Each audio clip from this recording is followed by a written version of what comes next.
Greetings, greetings, humanity, and welcome once again to Channel Other Doc. I'm Jim, I use he, him pronouns, and this is our short campaign of Draw Steel, A Matter of Time. Draw Steel is a tactical heroic fantasy game by MCDM Productions. Hello, we're back. We're going to go ahead and go around and say hi to everybody, find out who they are and who they're playing. And we are starting once again with Kylen. Hello. Hi, everyone. My name's Kylen. I use she, they pronouns. And tonight I am playing Videlis. He is a devil shadow, and he uses he, him pronouns. Excellent, excellent. And now we will head over to Noctua. Hello. Hello, I'm Noctua. Today I will be playing Stella, who is a Polder troubadour. She also uses she, her pronouns. Excellent, excellent. And now we will head over to Hollow. Hello. Hi, I'm Hollow. Don't look too deep into that. I use he, him pronouns, and I'm playing Artorius, the Dragon Knight Censor. Excellent, excellent. And now finally we will head over to Colin. Hello. Hola, I'm Colin. I use he or they pronouns, and tonight I'll be playing Lord Robin Gatling. He uses primarily he, him pronouns, but he welcomes you to vary it from time to time. Awesome, awesome. I, of course, am playing Cesar, the Revenant Tactician. He's a dead guy, but he just doesn't know it yet. Actually, I think he's all too aware of it, but I digress. Before we hand things over to our director, just as a reminder here, you may see us use safety tools from time to time. Like we do with the other games on this channel, we're going to be using the X card, the N card, and the O card. If we hit something that's crossing a line for one of us, any of us can type an X in the Zoom video chat or anywhere else, hold up a card, make an X symbol, and we'll back up and we'll do something else. If something happens that we're okay having in the game, but we don't want a graphic description of it, we can type an N in the Zoom chat and we'll fade to black on it or put it behind a veil. So it'll be there, but we won't go into detail. Finally, if we're exploring a topic or an area of roleplay that's particularly intense for us, but we want to keep going anyway, we can put an O in the chat to let us know we're all good to keep piling on the drama. Something else we can do is put an O with a question mark after it when we're moving into a difficult topic, or if we say or we do something and then think, maybe that might have been a little too much. Then everyone else can respond to that, again with an X, an N, or an O, to let us know if we're still doing okay. We're also using the pause. So if any of us needs to take some time, we can ask for a pause in the game while we discuss things, or just take a break for as long as anybody needs. We may also, for this game, dip into script change tools sometimes, which are more like playback controls. Rewind, pause, fast forward, etc. So if you hear us say something like that, that's what we're doing. Just a few quick content warnings. This game may contain references to death, fantasy violence, occultism, and the undead. If you would like to see that in chat and you're watching live on Twitch, type !DSCW, and that will show up there. That'll also be just showing up periodically on rotation. And finally, please remember that we have an open door policy, which means that any of us and any of you can feel free to step away from this at any time if we need to. It's just a game, and mental health is always more important. So now, without further ado, we shall hand things over to our director, Levi. Hello. Hello, I am Levi. My pronouns are they, he. I shall be playing everybody else and all their pronouns. When last we left our heroes, they have each gathered in a more shady corner of the stage, this little neighborhood of Capital, and it is right outside Lady Charmaine's control, which is where you folks come in. You've been approached by the the Office of Exchange and Integrity, the Fulcrum's intelligence network, and you have been directed to go to this specific smith shop where they believe one of Charmaine's contacts is being held captive. Because this is outside of, they don't make too much noise, which is why they hired you folks. You simply have to find this man, get him, and get out. They don't want to make too much noise, is why they hired us. Is that what you're saying? Mm-hmm. They don't want their people to make too much noise. Okay. You people, good. however. Scapegoats. Got it. Okay, good. We're the Expendables. Yeah. I come with my own noisemakers. What is my whole thing? Is there anything noteworthy that I missed last time? Do we know the name of the contact? Like the dude? Yeah, to recount a little bit, you would have been given the name Merneptah, and he is the royal archivist of the Pharaoh, who is sort of from a completely different country. Big old geopolitical stuff. We'll get to that later. Oh, okay. Do you have a spelling for that name by any chance? Yes. Not there. I shall put it in Zoom as well as the Twitch chat here. Cool. Excellent.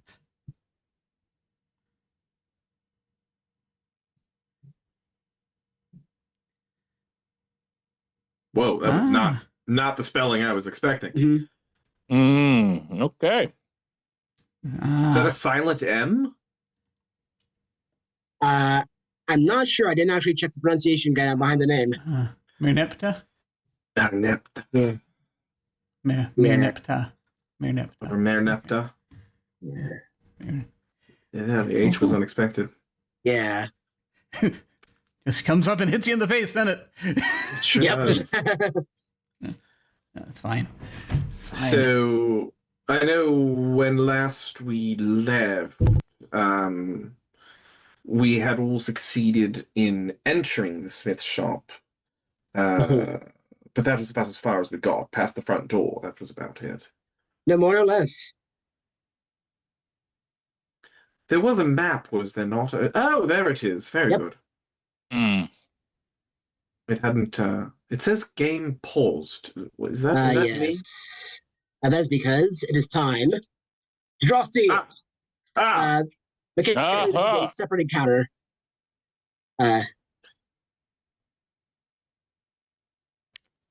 All right, Jim, it falls on you, tactician. Roll that Go! D10. Peer pressure, Tactician's peer pressure. burden. I shall roll. That's the name of the 10-part TV documentary special about this conflict that they record hundreds of years later. All right. Tactician's burden. All right, one moment. I was supposed to roll 1 die for that. Correct. Yeah, that was a lot of clickety clackety. That was slightly more clacking than necessary. I probably should only you see, that first roll gave me hope, but we have had a spectacular return to form now, as this is a 2. Fantastic. James. Yeah. Also, I was the first person in here, and there was like dudes in here, so I like to imagine that Robin Gadling got inside the shop and then was like, "Oh shit, there's dudes in here. I better be quiet." And then all y'all motherfuckers just come storming in. Yep. Blow our cover. So you Come may in. position. Come in strumming. Yeah. We have to have a theme song. Stella will make one up as she goes along. How big is this room? Sorry, I can't see the grid. Yeah, the squares are about, let's see. So this little opening area is just over 1, 2, 3, 4 squares across. Now, So this is the interesting. scale of the building is roughly, let's see, about 15 squares, which times 5 is about 75 feet across. So there's something I need to let you know, Levi, just so you're aware. The camera can the camera browser can see the entire map right now, so the audience can see the entire map right now, just so you're aware. Okay. But that's, Don't panic. We can't, so I guess it's fine for dramatic irony. Exactly. I'm not opening the Twitch chat. Yeah. Oh shit. Okay. I closed it, but shit. Here's It's stuff. fine. I saw it. We saw it towards the end last week briefly. So you know. Yeah. Well, fuck.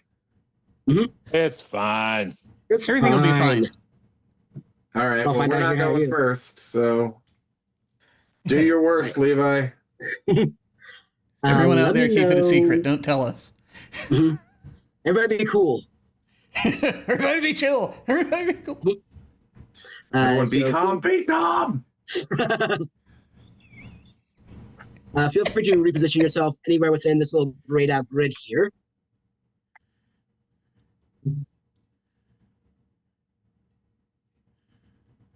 As I review. I'm content where I am.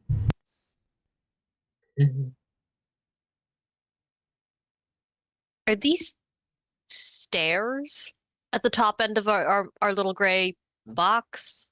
Yes, they're stairs, but they're less than a square, so they don't affect elevation at all. Ah, Let's see.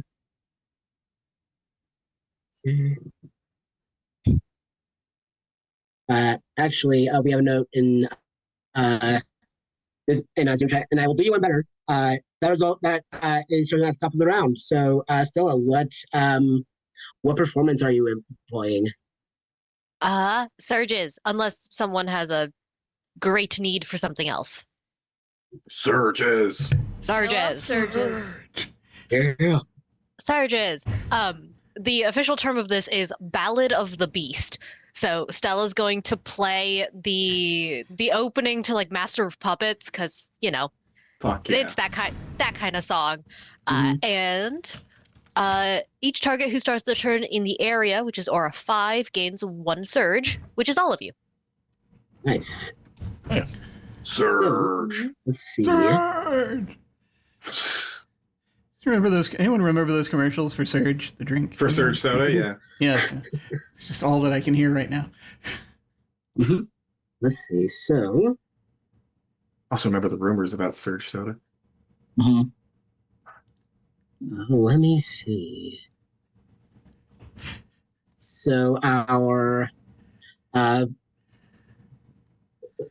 buddy over here is going to. No friend of mine. Yep. Also, you all start with 1 heroic resource since you each have a victory. So play 1, 2. He's not actually in the wall there. This is your map. 3, 4, and then does 5. Yes. So, this individual here, he is going to get up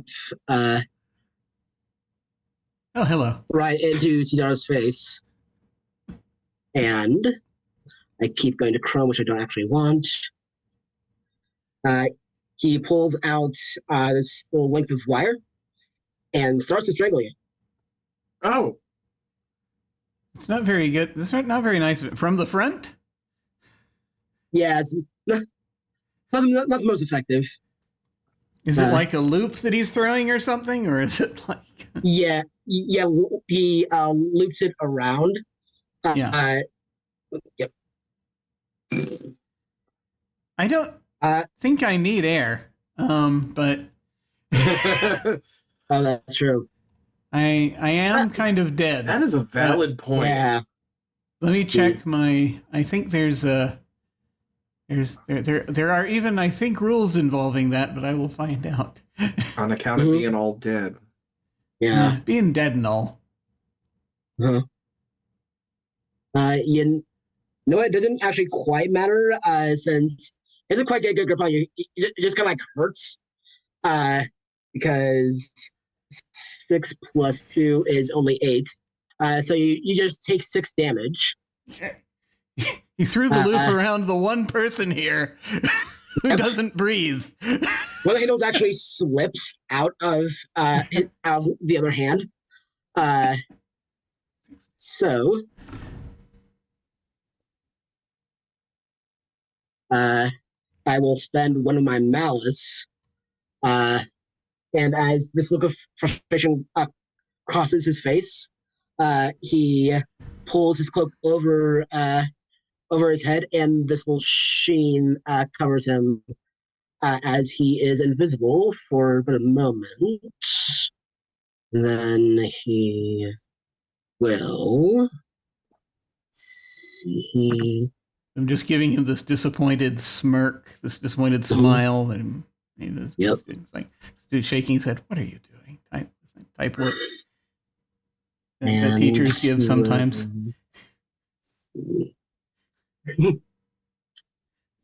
Oh, that's not efficient. Okay, so scratch the invisibility thing. So he will simply let's see. Where's the there it is. Layers first. And so he'll just yell at these four to get in here as they speed again.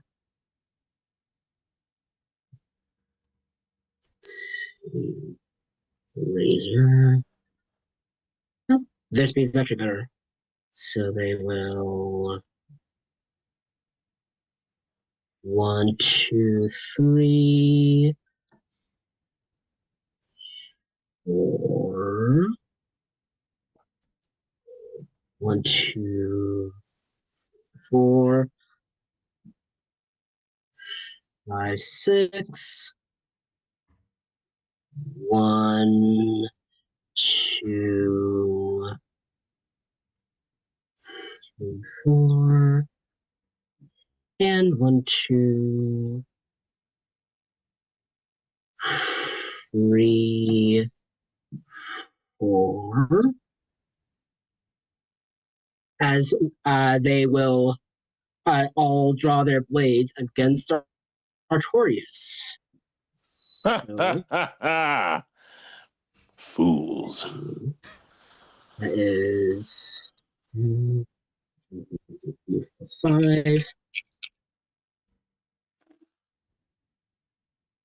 The minions always roll better. So this is a 14 plus 5 is a 19. So that is 5 plus 3 is 8. And then you are actually just like start to get stomped down to the ground, and you fall prone.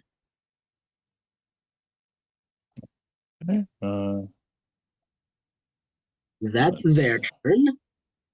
Back to you, heroes.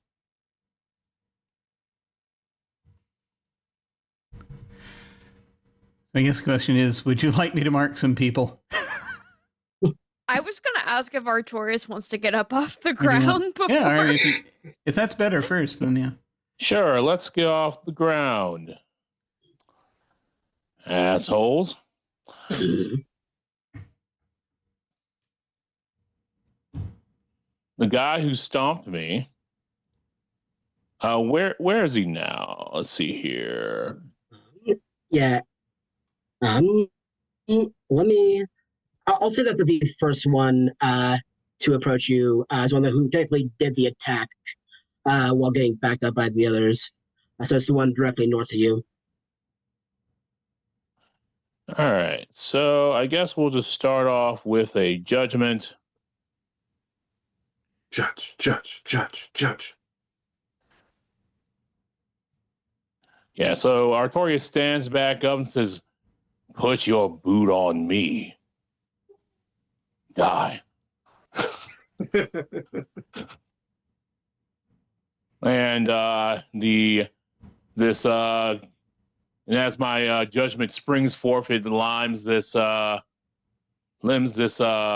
creature in light.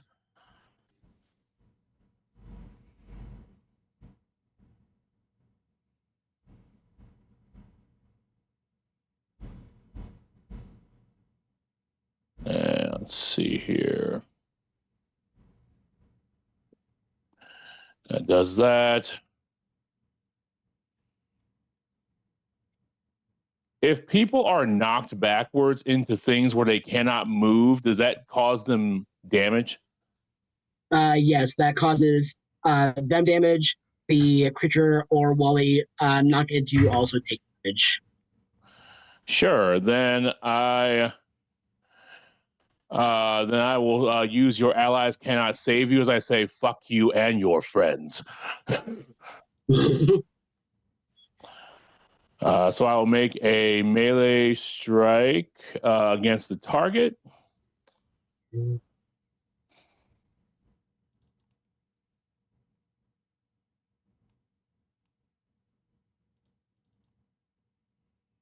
So that's a 15 on the die. Plus 2 be 17. So 14 holy damage to the creature. And then each enemy adjacent to the target is pushed away from the target up to a number of up to 2 squares. All right, so 14. So let's see here. So the one that you target, so even though you use the Panther Kid, like narratively, you just use your fists, right? Yeah. So you just knock that first one off its rear end, and it is liberated. And then, which of the other ones do you want to take out? It's all of his adjacent allies. Oh, no, you can fully remove another one. Oh, then I'll say that I'll do this one. Gotcha. And then let's see. You want to just push them away directly from where that one was standing? Yeah. Ooh, cool. So, sorry, how far are they pushed? It's pushed 2. Gotcha. So 1, and then they will bump into the wall. So that is 2, 4. So the one that would go against the wall is also out. And let's see. Then I just one look more. down at this goon crumpled at my feet. Yeah, so you knock this one out, and then this divine light bursts from them, and 2 more of them just like bust their heads against the wall and pass out as well. And the other one just let's see, where did they actually wind up? They will actually like bang on the wall behind them in order to get people's attention. Uncool. So is there anything else to? Yeah, I'll move forward and say, "Do you want to keep going?" As I then, because I killed a person who was judged, I will then judge him. Perfect. Judge. Let's see. Like that Celis decided there's a judge dance. Yes. Yes. Everything can be danced too. You're just not trying hard enough. Mm-hmm. Judge. That's a message to the day, kids.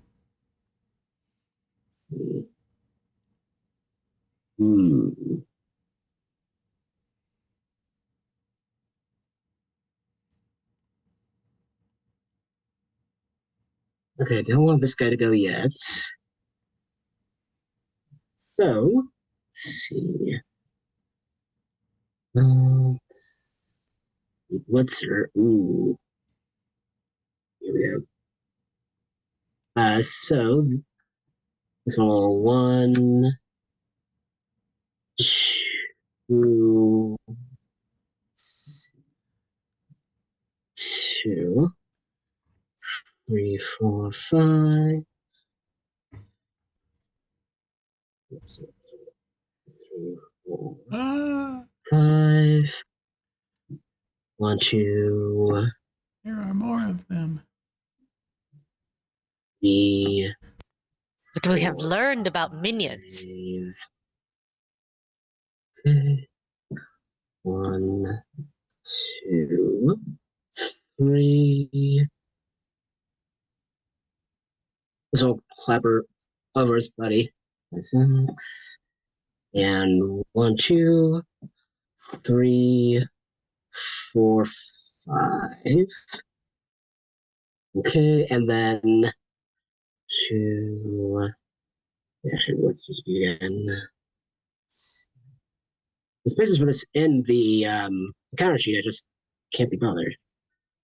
Yeah. And then 3, 4. All right. So let's see here. Okay. The blitzers will all just stab theirs as the razor that's still struggling to get up off the ground points toward Artorius. They will look their spear at him. So that is 12.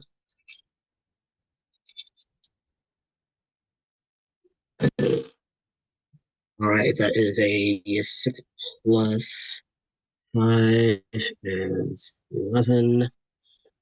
So that is 1 plus 3 is 4 damage.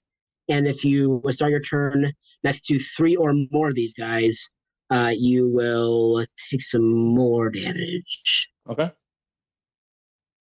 That's those guys.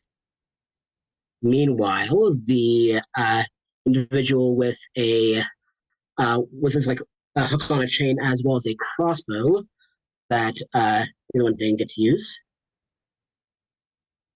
He'll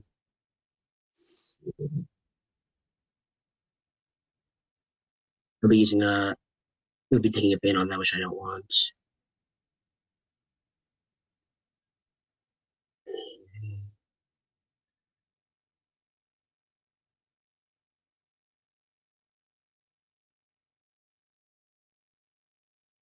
Actually, didn't need to move as much as he did. That's fine.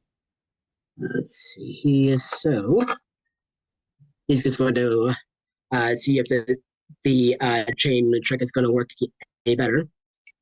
Spoiler alert: it will not. Who's doing stuff? Oh, the fella directly in front of you. Okay. Let's see.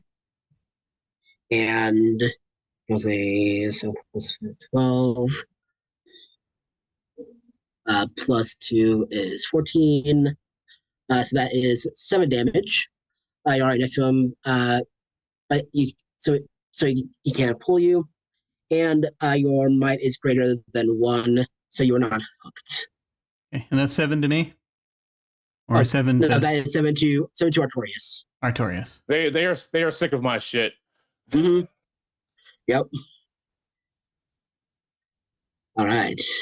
So that is those guys' turns. Back to you, heroes.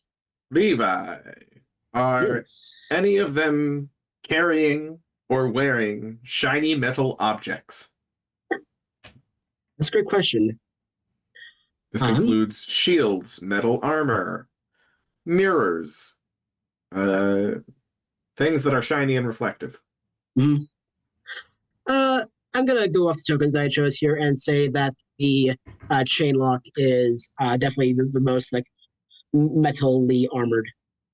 Okay, then that is whom I shall target. So is that that's the chain lock? Okay, I see it. Yeah. So also he's looming right over my boy Artorius, so this will not stand. So I'm going to cast Optic Blast on the chain lock, and because he is reflective and shiny, I get to target an additional creature within 3 squares of the first target. So first of all, let me get my clarity. Okay, I have 3 clarity. I don't think I'll need it right now. But I'm going to cast. Do I have any edges or anything? I don't think so. I don't think you would.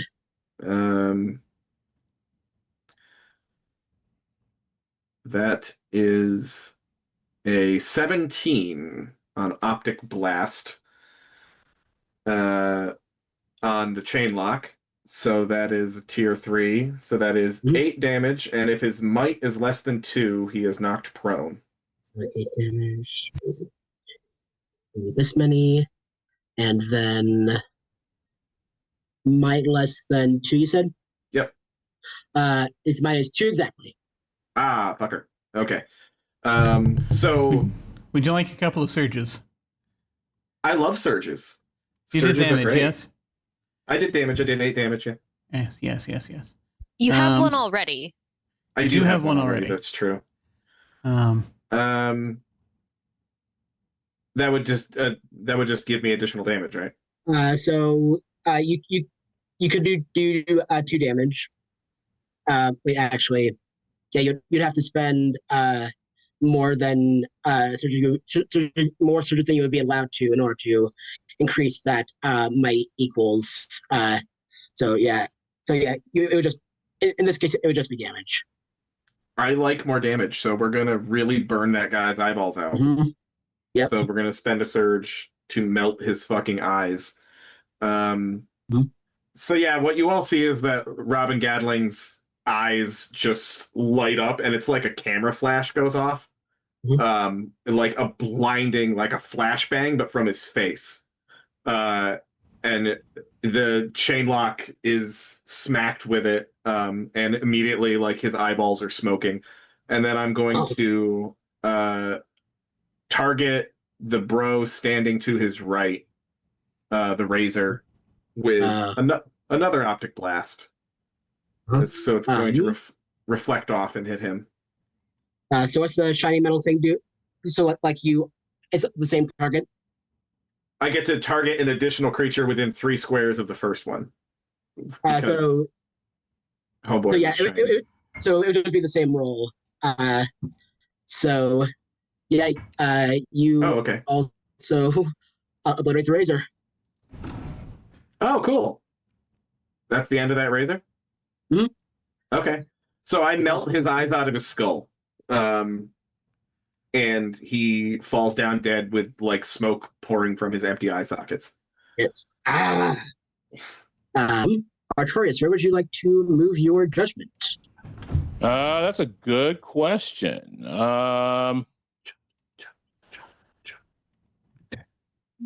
I guess I would move my judgment right here. Is this one taking their turn yet? Yeah, they just did, yeah. All right, well then this one. Oh, the entire squad of 4. Oh, they're a squad of 4. The turn, okay. Yeah. Then I'll just judge one of them. Yeah, that's fine. This one. Awesome. That's fun. And I haven't used my maneuver yet. I'm going to use, just for the hell of it, I'm going to use my maneuver, Levi, detect the supernatural. Until the end of my next turn, I know the location of any supernatural object, undead, construct, or creature from another world within 5 squares, even if I can't see it. Obviously, there is one undead within 5 squares. There's an undead about 10 feet from you right now. Yeah. This confirms it. Yeah, it's true. Now I know. I will say, since you don't really have any like magic items on you or anything like that, you can focus a little more than you would. And I will just confirm now that it is just him. Okay. Which, call back to session 1. In detecting that he is indeed undead, Robin telepathically communicates into Cesar's brain and says, so it's you. Yeah. Took me a while to get back up, but yes.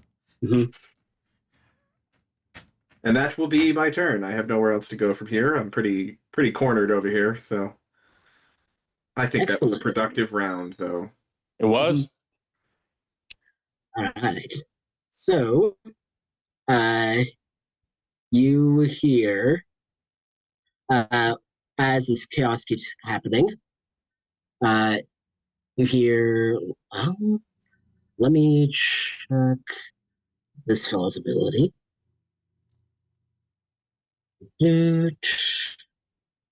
Let's see.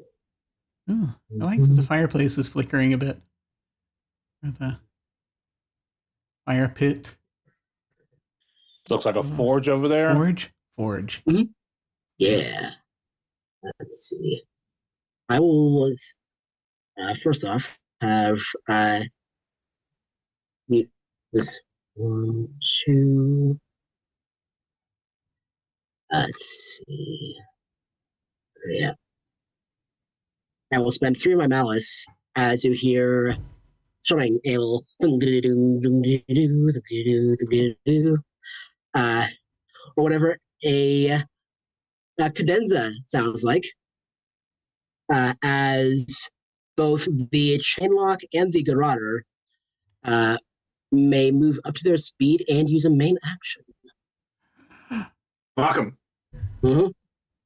So they were were they down because I moved my judgment? They were down though, right? The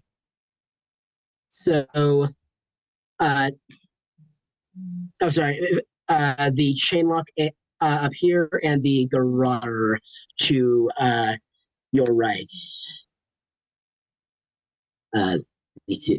So this one and this one get targeted. I was confirming they were down before. Oh, yeah. Oh, yeah. So the only people that you downed were the Razor and the Razors, basically, are the only ones that have been cleared out.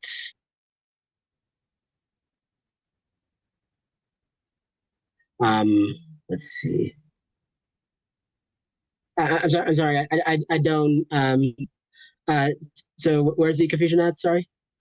Yeah, I was just making because I know that Colin. I know that that Lord Gadling hit these two guys, right? And like you asked me to move my judgment, so I thought one of them had died, or one or both of them had died. Oh, so only the one that was here died. This one is still up. Yeah, If you'd rather move the have moved the judgment to him, that's totally fine. Yeah, I'll move it here then. Yeah. Sweet. Undo that. Oh. Keep. There we are. Perfect. That is significantly better for you because he's about to do his main action, which is first off a 1, 2. And you may also, if you'd like, use your triggered action to make a free strike if you so desire. I will. Yeah, I will make a free strike against him. Let's see here. I will do that.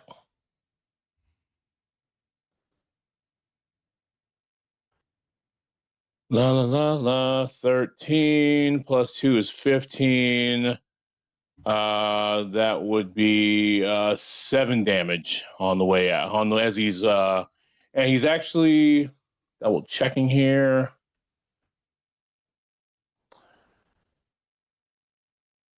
And he is stopped when he tries to leave. Gotcha.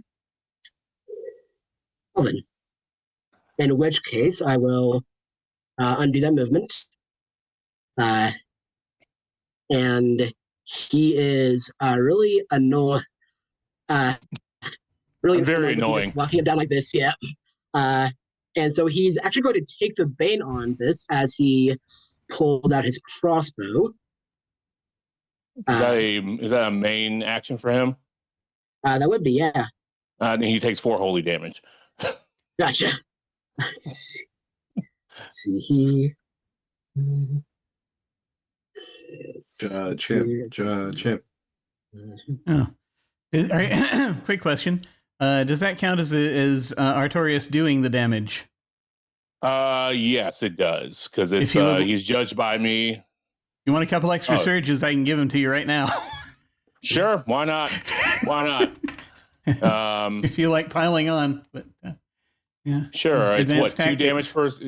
Yeah, 2 damage per surge. I'll blow them both. Great. So we 4, 5, 6, 7, 8. 8 holy damage then. So what does it look like as a triggered action? You just obliterate this guy. Well, he pulls out his crossbow, and I kind of like take my hand and I extend it so all the claws are out, and I slash across his throat in like that Viltrumite chop kind of way. And he just falls where he stands. So that's... And who would you like to move your judgment to? I can't see this guy, right? He's like unseeable. Let me check, because if you can see his token... Oh, yeah, you... Do you know if you need... I'm pretty sure I need to see it, I will so say... I'll judge this guy. He's right here. Like, is that a wall or a pillar, I guess? Yeah, they're like pillars. This little area is supposed to be like open air. So, That's fine. Okay. Yeah. I will judge this guy. He's judged. He was about to. He almost makes a very similar mistake. And then he will just move and move. And then I'll take that free strike, and because it's just a free trigger. Yeah. So he does leave Cesar's area, not Artorius's. Well, he shifted. Period. It says when He's shifts. adjacent, right? It's when he shifts. That wasn't a shift. It was. It was a normal move. It's when he's still adjacent to Artorius, but Okay, unless you have never mind. you have a thing that also when they move at all. Okay, I'll try hitting. Yeah, go for it. Is this my signature ability that I use, or is this a this would be your melee free strike. Melee free strike? Excellent. Let me find that. There it is. Gotcha. One moment. Okay. 3, 4, 5. So that's 6, 7. Yeah, so that's just 6 damage. All right. Let's see. And I have a surge though, so I could probably just spend that now to increase that by it's surges are 2 points damage per, is that right? Yep. Okay, so 8. Excellent. So that is, let's see. Perfect. And then what he's going to try to do to Artorius is use his action. Let's see. That was four holy damage. You said. Yeah. Well, 4, and I have my 1 surge from Stella, so I'll make it 6. Great. That is. Yep, correct. Then he will try to whip out a dagger and let's see. That is 12 plus 2 is 14. So that is 9 damage to you. All right. When I take the damage, I'll use my life for yours and heal. I will heal 1 over that amount. So it's almost like his dagger goes in and then slides right back out, and I smile at him with all teeth. Ooh. So, let's see.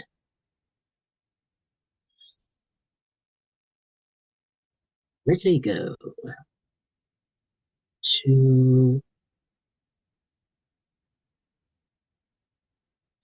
Okay, yeah.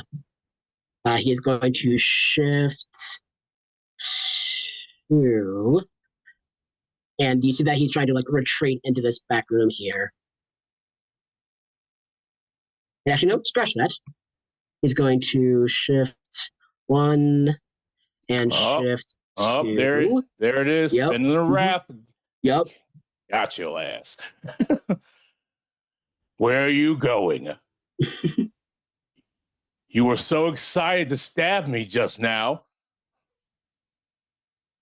This man has like a look of fear as he's trying to like paw at a God damn door. right he does. Uh-huh. So what are you doing to this poor individual? Seven melee damage. All right. Ooh. 7. And then let's see. 7 melee. Oh.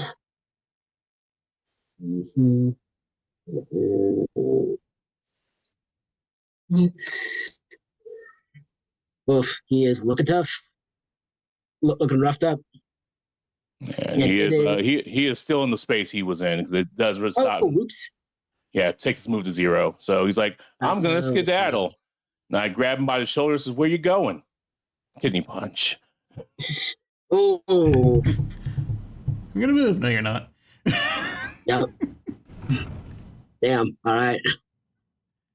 And let me make sure whether or not the token has more of a horn/saxophone situation, but in the fiction, it's actually a lute.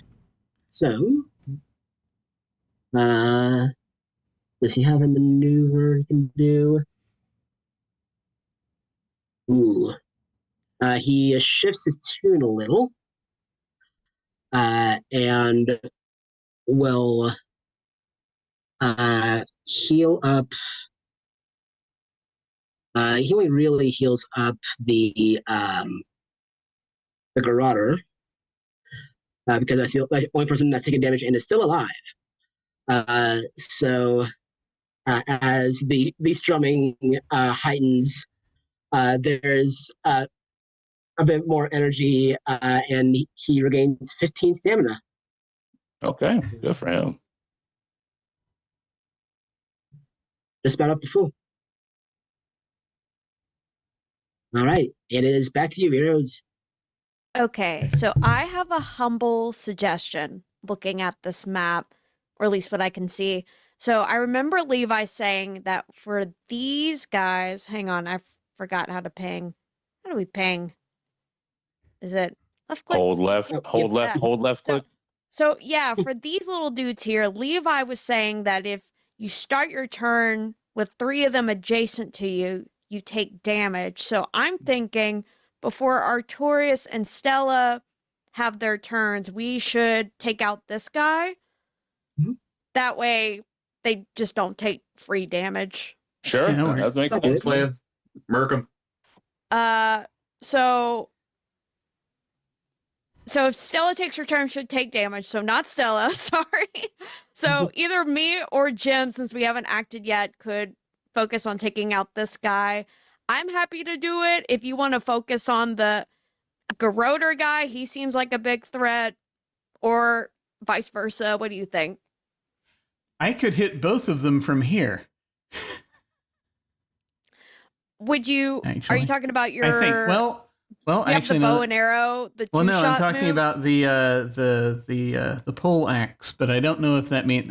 Important question: can I use the pole axe if there is a friendly in between? I think it is just to creatures in melee. So theoretically, I can see how both the ability and fiction makes sense, especially with said friendly being Stella. So yeah, I can see how that works out. You swing over my head. Stella's like 3.5 feet tall. Yeah. Oh, I see. Yeah, I was talking about that one and this one, but I see. But at the same time, I mean, we can. That works I'm for happy me. to. I'm happy to stab the blitzers if we want to go that way. Oh yeah, no, it makes sense that you can hit the Garroter and the blitzers. You're a professional. Ah, good. You're Excellent. a tactician, damn it. Yeah. Okay. So what I'm going to do is I will first. I'm going to use my maneuver to mark this blitzer in front of me. Gotcha. And and I'm going to stab at that one first. But it's my attack is 2 people, so it's still just 1 attack. Strangely, forward thrust, backward smash once again. Here we go. So I have an good. Yeah. All right. So I'm afraid that so the first one is still going to be. I have an edge against the first one, but it's still, I think, just going to be. Let me double check, but I think it's still just going to be 4 damage. But let me make sure I remember what it means, because I read it. I actually read it earlier today. It wasn't earlier today. It was, the edge does which thing? I will know this by the time we reach the end of this series. Excellent. When you make a power roll with an edge, you gain +2 bonus to the roll. Okay. So it's 1, 2, 3, 4, 5, 6. That's so 4, 5, 6, 7, 8. That's still okay. It's just a bonus to the roll, which means no. It's still just 4 damage to the one in front of me. Excellent. At least, and also it's going to be 4 damage to the other one. Right. So that Most likely. is... Yeah. So 4 damage to both of them. Excellent. So 4 damage to this one, 4 damage to that one. Yeah. How do you take out the blitzer there directly in front of you? I just basically, I think what I do is I will come. I taking the pole axe. I come around and decapitate him from the left, sweeping from left to right, and then I lean into it, pull it back, and around Artorias's back, I will thrust for the poleaxe forward into the so that the tip goes into the this one here. Perfect. So that is that blitzer out, and then let's see. Technically, you can move your mark. Do you want to move it to the Garroter or one of the blitzers? I think that. I don't think it'll be that. Yeah, I'll move it to this one. This one seems to be giving us trouble. The Garroter.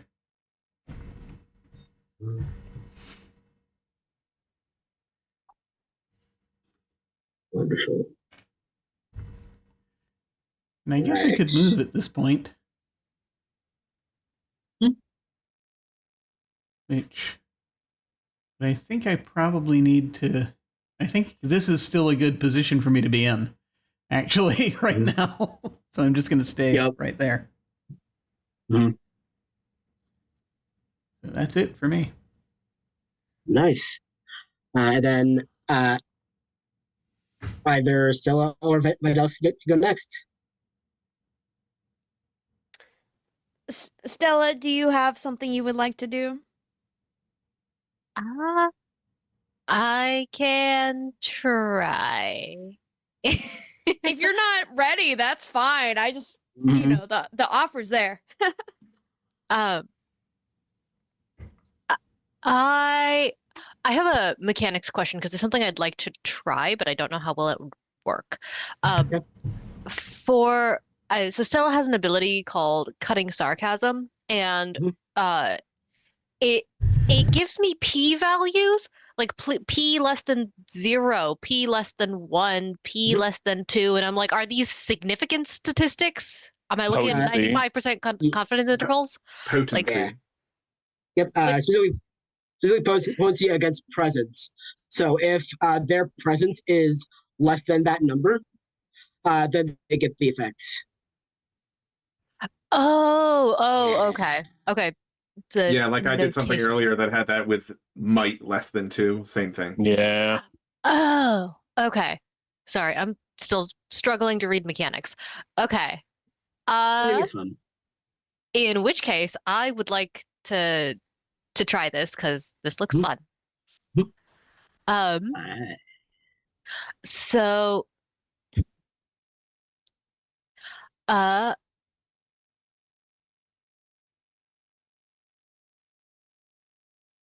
going to attempt a cutting sarcasm against the one that is marked and judged, or targeted and judged. Big guy over here. And Great. it's arranged, so I can reach him. Yeah. Okay. Perfect. All right. Let's see. Ooh. Ooh, nice. Okay. This is a 13 plus 2 is a 15. So a 15 is a tier 2 success, which means this character takes 7 psychic damage, and if your presence is less than 1, he gets bleeding. Ooh. What do you say this guy to wound him so? Stella just kind of pulls a kind of grouchy face at him, and she's like, "You only think you're metal, poser."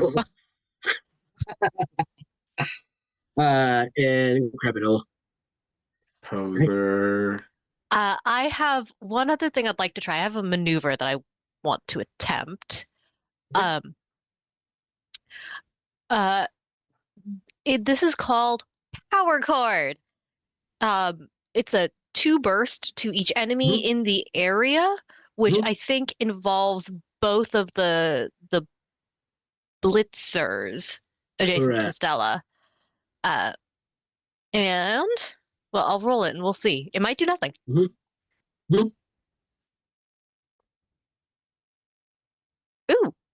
okay. That is a 12 total. So that's still a tier 2, which is a push 2. I think it's a radial push, so I might slam this guy against a wall. Yep. And does that guy also hit the wall? He can, as long as you move them away from you. Then that's legal. So you can push him into his buddy or against the wall there. Let's shove him into his buddy. Yeah. So, the one that you shove into the other one, is knocked out, in classes. The one next to it takes 2. So let's see here. Then the other one, I will say, because squares on this map are a little weird, I'll say that it breaks through the door here. So push 1 and 2. Ooh. All right, and then that would also incur 2 damage against that one. Nice. Yay. Okay. And in fact, this one also does very, and then its head clunks against the floor as well. So that one is out. Yay. Making short work of these guards here. That's all I got. Great. All right, and then Videlis, it is up to you. Oh boy, it's up to me. In theory, if there is an enemy in line of another enemy, can I target? Do I have to target the first enemy in that line, or can I be like, I shoot over and hit this person? Because I can move. If not, I was just curious. The way I've been ruling it tonight, there's enough shifting around that you can aim if it's ranged. Okay. So here's what I'm gonna do. First, silly me. Let me get my insight. Yes, do not forget your heroic resources. First, let me get my search. Then let me get my insight. +2 insight, so I'm sitting at 3 right now. Very fun. Does that change what I want to do? Not at this point, I don't think. So for my maneuver, I'm going to use I'm no threat. In the midst of all the shuffle and the fact that I'm kind of behind some of my teammates, Videlis kind of like hunches over and transforms into like this grandma with like this really bad back, who just kind of like very slowly like shuffles through the crowd here. Oh, now I can finally see that person over there. Just quietly shuffling through the crowd, you know, not looking too threatening or whatever. And then a slew of daggers shoots out from Grandma's cloak. And I'm gonna use one of my signatures. Teamwork has its place. If any ally is adjacent to the target, I gain 1 surge before making a power roll, which Artorius is. Oh, I should mention, it's the judged and marked one that I'm aiming for. Yes. So I get 1 edge because he is marked. I get another edge because of the effect of my maneuver, so I have a double edge. So this result I roll is going to tier up, and then we'll just go from there. Maybe he'll tear up. So it was only a tier 1, so it'll go to tier 2. So do you want to try that again? Because I have a thing that lets you try again if you want to. Does it cost you heroic resource? Nope. Sure. Okay. The name of this ability, I haven't used this yet. The name of this ability is called Again. And I rewind time so that you get to re-roll your power roll. It's just a trigger thing I have. So you get to re-roll your power roll and give it another go. So you perceive yourself, I think, like not doing this well, and then there's a moment where everything just kind of and then you do it again. Okay. Unfortunately, still a tier 1, but it gets bumped up to a tier 2. That's too bad. So that is 9 points of damage, but I'll pump. You know what? I'll pump both of my surges into it to make it a cool 13, and I'll get another insight because I used a surge. Would you like a? Would you like a free triggered action thingy with that? Do you wanna give me a smooth 4 extra damage? Sure. All right. You're hitting the one that I marked, so yeah. Yeah. Makes sense. Well, give you that. Artorius, once again, this meek little devil dude, he looks like he should be behind a This desk. little guy. He kill steals you again. Grandma I the think kill stealer. Videlis, like, kind of like noticing like this like weird like timey-wimey shifty thing, just kind of straightens his tie and he goes, interesting. Videlis, The shawl steel fades. killer. Timey-wimey bullshit happened and it turned out exactly the same. That's so sad. Yep. The dice are not in my favor today, but at least the double edges are. Yeah. Excellent. Quick upkeep thing. I'll move my mark to the blitzer, the remaining blitzer. Has God, anyone that guy's so used dead. their heroic ability this round? No. I'll take that as a no. I did not. Okay. So let's see. And Artorius, would you like to judge the same creature, or do you want to split your attention to the other individual here? I'd like to judge the same creature. You know, sure, they'll die real quick, probably. Perfect. All right. Is there okay? Is there anything you would like to do on your turn, Vidalis? Or is that all for you? Yeah, I think I'm just gonna shift back this way. Yeah. Cause Lowercase s. I like to attack at range. Mm-hmm. All right. So it is the Wait, top I'm of the sorry. round. Can I move one more? Can I move one Yeah, more go for it. down? Yeah, Yeah. I just realized I don't want to. He could sneak in there. All right, we're good. All right. It is top of the round. Do y'all still want surges? Yes. Yes. Okay, Yeah. cool. Okay. This time Stella is playing Pantera for her Ooh. performance. This is her Ballad of the Beast. Mm-hmm. Eh. Okay, so the orc here will, let's see here. 1, 2, 3, 4. 3, 4, 5. And then will strum a power chord of his own. Let's see here. Oh, he didn't actually have to move. Oh well. Now that is wow. That is a oh. That will be to yeah. I think for some reason I just assumed that we're Stella's power chord.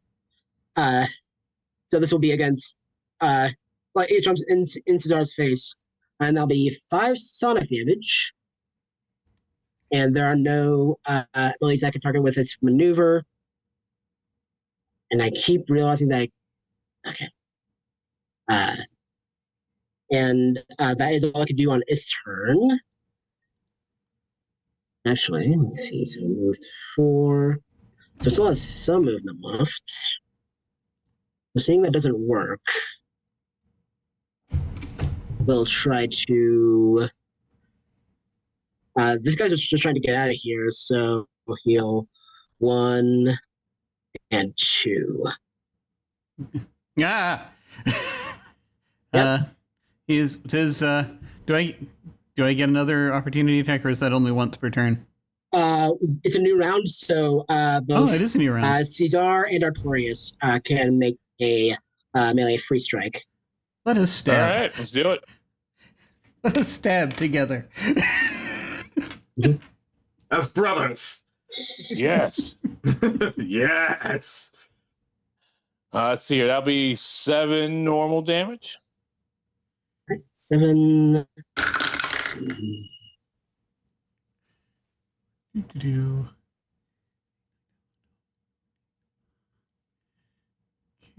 We just got surges from Stella. 9. All right. Fuck yeah. Yeah. So let's see here. Let's see. What you got? 9 Jim? damage, and I think that I will go ahead and add the surge to that I just got to make that 11 damage as All we right. make our opinion of this person's music known. Poser. Y'all with him on your triggered actions. Back to you, heroes. Okay. I don't know about y'all, but I kind of want to see a troubadour off. Mm-hmm. He's right next to Stella. That's Yeah. Oh, true. yeah, Fair, yeah. Ooh. I don't like this guy. He's trying way too hard. Yep. Fucking try hard. Right? Okay. So I'm gonna. Ooh, okay.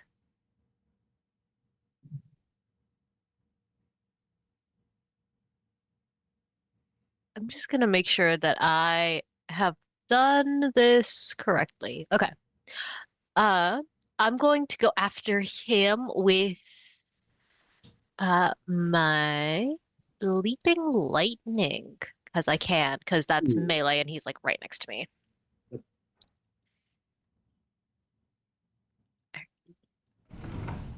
Don't forget that you can get some drama if you prefer, or not prefer, but you are entitled to at yes. the beginning of your turn. Yes. You yes, are yes. mandated. Yes. I now have I now have a drama because Troubadour must. Mhm. Okay. Yes. Still going to attempt the same thing with the lightning. Uh, so ooh. That is a 15 plus 2. 15 plus 2 gets me a 17, which is a tier 3 success, which gives him 13 lightning damage. And then how far away is the blitzer, the marked one? Is Oh, that 2 squares? 1 and 2, yeah. Yay.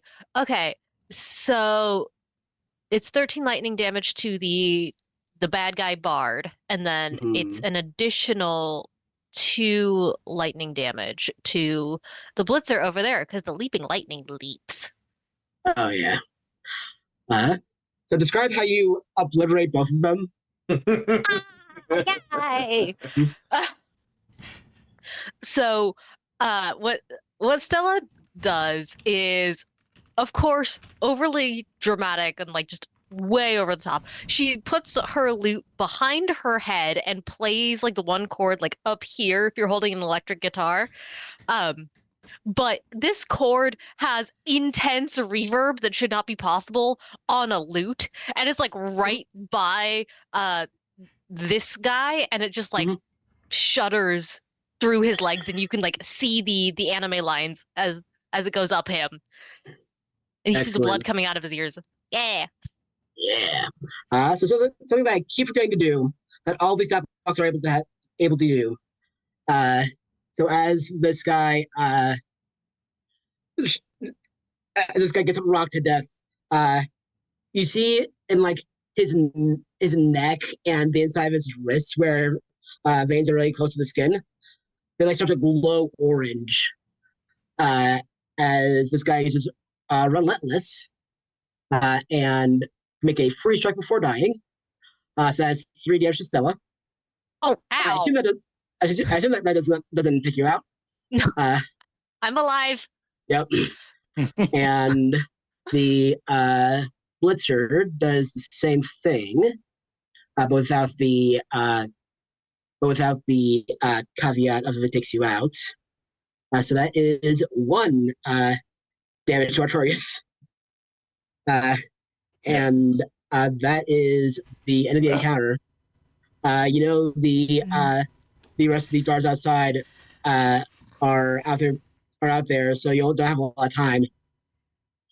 They do hear some. Yes. Hello. Hello. Anybody there? And that is where we'll take a break. Excellent. That was great. Very good. All right. We're going to go to break.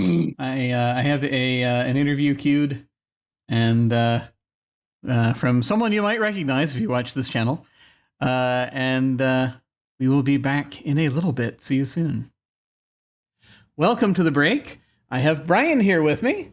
Hello. We're going to talk about Pathfinder. Yes. Which is a game I have not talked about much on this channel. Tell us about it.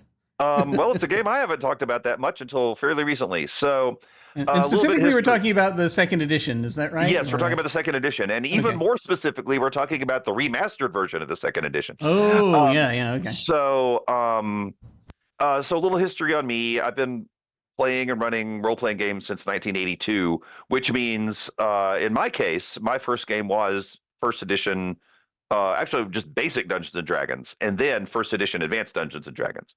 So I've played and run every edition of Dungeons and Dragons up through 5th edition, and have enjoyed them. Have enjoyed things about each one of them, and then things go through cycles. I go back and forth between wanting to do sort of the more traditional fantasy, you know, D20 based role playing games, and then a whole bunch of other story games that I also really enjoy. But eventually, I was running 5th edition, and I discovered I was at least for the game I wanted to run, I felt like I was fighting against the system, and I had already had Pathfinder First Edition, which, for those of you that are not familiar with it, sprang from D&D Third Edition, and was essentially a continuation of what Third Edition did. But then at some point, the people at Paizo, the company that makes Pathfinder, they got the idea to do a 2nd edition and almost entirely start from scratch. And that 2nd edition is incredible.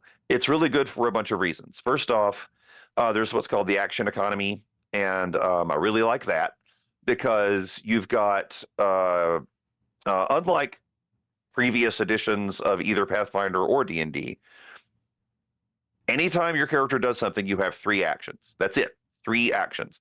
Everything you do is an action. You don't have to worry about the type of action, which is what used to drive me crazy with the different flavors of action in D&D.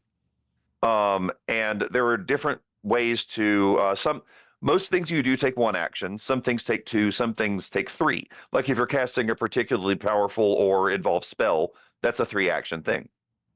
And so first off, they have done a really good job of designing that so it works really well.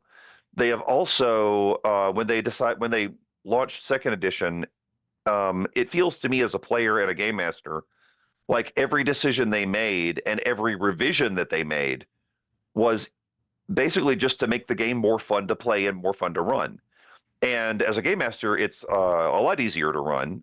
Still a bunch of stuff to keep track of, so know what you're getting into. And then the OGL thing happened. So I'm not going to go into the details on that. Google it if you're not familiar with it, because wow. But what it boils down to is, Wizards of the Coast made some interesting business decisions that unfortunately affected the game. And so Paizo had already done 2nd edition, and 2nd edition was in a lot of ways already really different from Dungeons and Dragons, but it still used a lot of Wizards of the Coast, or more to the point, a lot of Dungeons and Dragons core materials because of the OGL. Then they decided what they were going to do was they were going to do a remastered version, which I have the player's book here, which is showing up very badly on my screen. A little fuzzy right now. Sorry about that. Anyway, you've probably seen it anyway. But they've broken it into different books, and what they've done with the remastered version is most of the reason that they did the remastered version is they wanted to make some changes to improve the game. They had some ideas for improved mechanics. They had some ideas for actually some of the setting stuff they changed. It was actually really cool. But what they were going to do it anyway. But what spurred them into action was the OGL debacle. And they were like, okay, what we're going to do is we are going to make a version of this game that is entirely separate from the OGL. It doesn't use anything. So they changed some of the monster names. They changed some of the spell names. Some monsters don't appear now. But for the most part, all they had to do was change the names to kind of keep them the same. But my favorite thing that they did in the remastered version is they got rid of alignment. Because alignment has always been, I understood what they were going for. And again, I've played all the versions coming up to it. But playing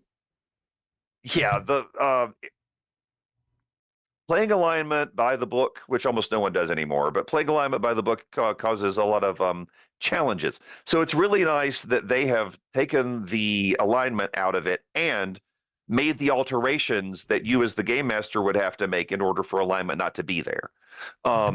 They've done some other things that makes the game run faster. So what it boils down to is Pathfinder Second Edition is my go-to game for that kind of story. For the traditional old school or new school D&D adventure party D20 based stuff. Cool. Yeah, I have played some Pathfinder. Actually, most of the Pathfinder that I've played was First Edition, which is basically just sort of a little progression on 3.5. Yeah, D&D. so sort of 3.75. Yeah. I played in a campaign of that, and I played in a few very short campaigns, long campaign and a short and a couple of short campaigns. And we got to play a couple of adventure paths a little bit, just like the beginnings of some adventure paths before, alas, real life would come knocking and be like, That's we got to do other stuff. So, never got very far into any of the adventure paths, but I was always impressed with sort of the ideas behind them.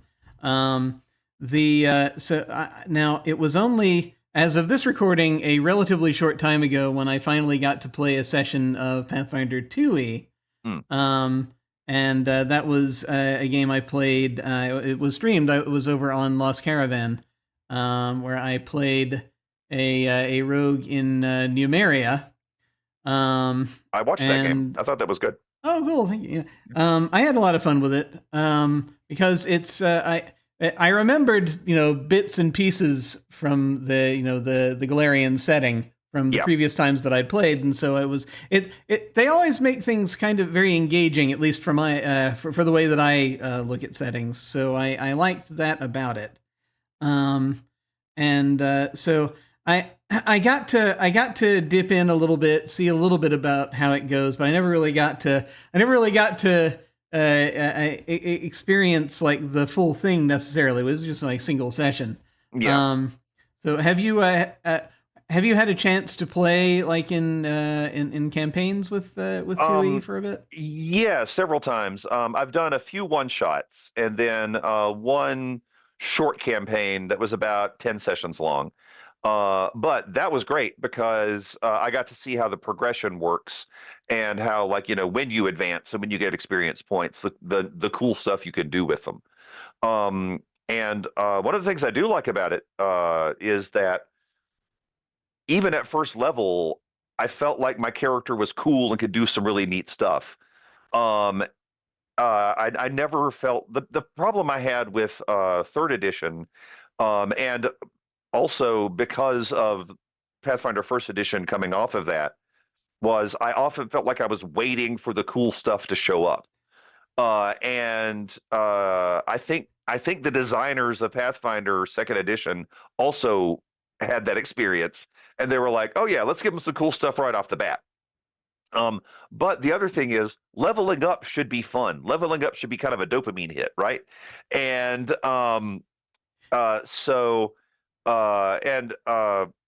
that's one of the other things that I was glad I was able to play a campaign, because I got to go through a few levels.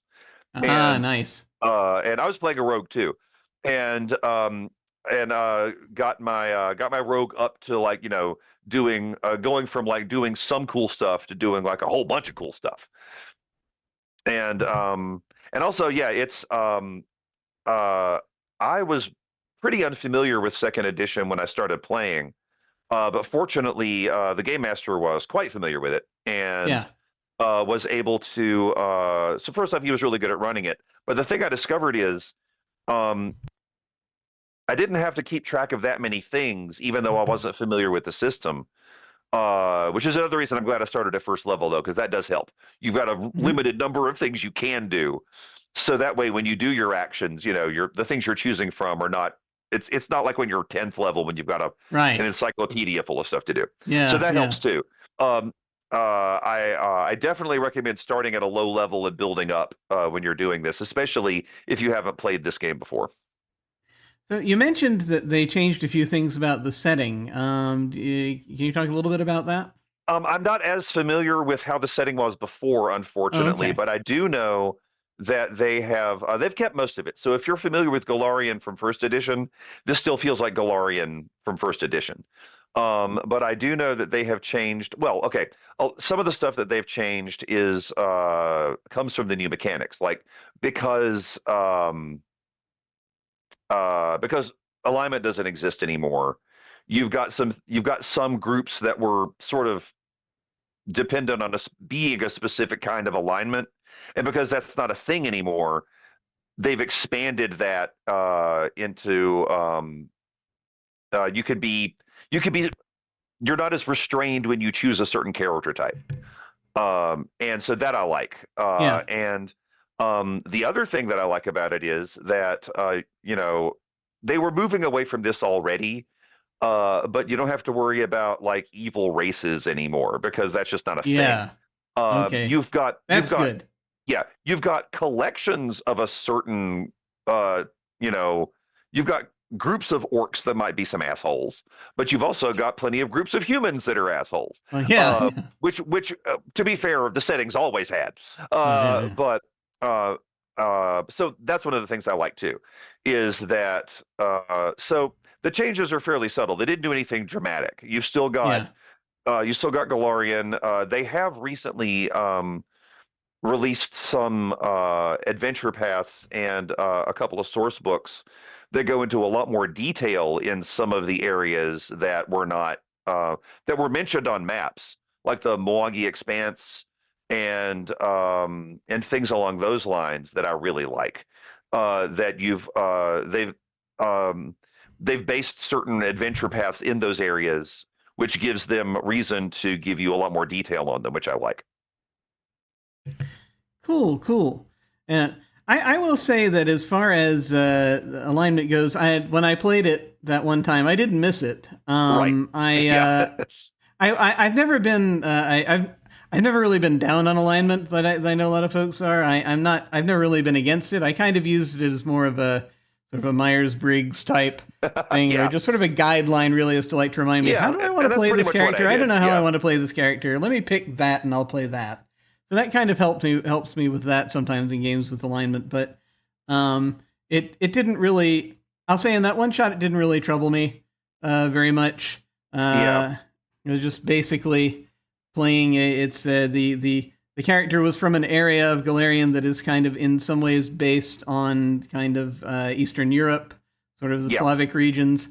And so, of course, basically anytime I play a character and I'm talking like that, all these characters eventually turn into Rada Sabegia, basically the actor who's from a number of different things. It's just, I end up taking on his gestures and the way these things go. It just sort of happens to me. We all have our touchstones, It happens. Yeah.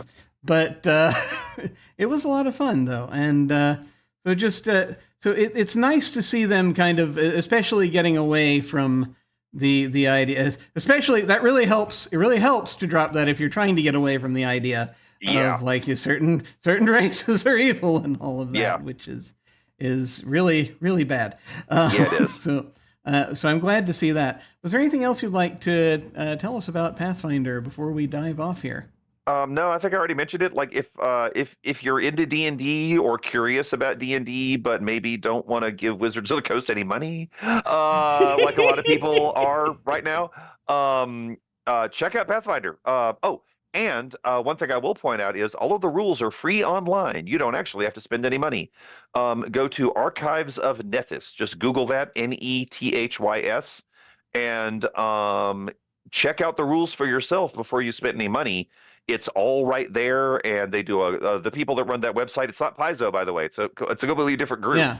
But the people that run that website are awesome, and they keep it updated regularly. All the remastered stuff is on now. Yeah, very useful site. Very useful site. Well, if folks want to find you, where should they go? I am Vaclam on all the social medias. I'm on Blue Sky mostly these days, and that's VAKLAM. And speaking of Pathfinder 2nd Edition, I am one of the hosts of a podcast called Infectious Enthusiasm, where we talk about Pathfinder 2nd Edition. We also talk about other games, too. So it's with my friend Quinn Murphy, who is the game master I was mentioning earlier. He is very good at Pathfinder. He mostly the way we do that is because he knows so much about Pathfinder. Most of the talking about Pathfinder goes to him. I threw in the 2 or 3 things I like about it, and then that'll remind me of a game that does something similar, and then he and I will talk about other games too. So yeah, check us out. We have just started. I think we got 5 or 6 episodes out time of this recording, and we would love to have you over there. Awesome. Well, folks, thank you all very much for watching. I'm going to throw things back to my future self. Take care. We will see you suddenly. Tell Jim we said hi. Please let him know.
We have returned. Hello. Hello, everyone. What's happening? Yeah. So you hear a muffle from a corner room. It's like, hello?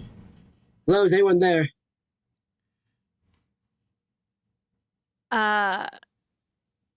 Is it behind a door or just in the corner of the room? It's behind the door. I'll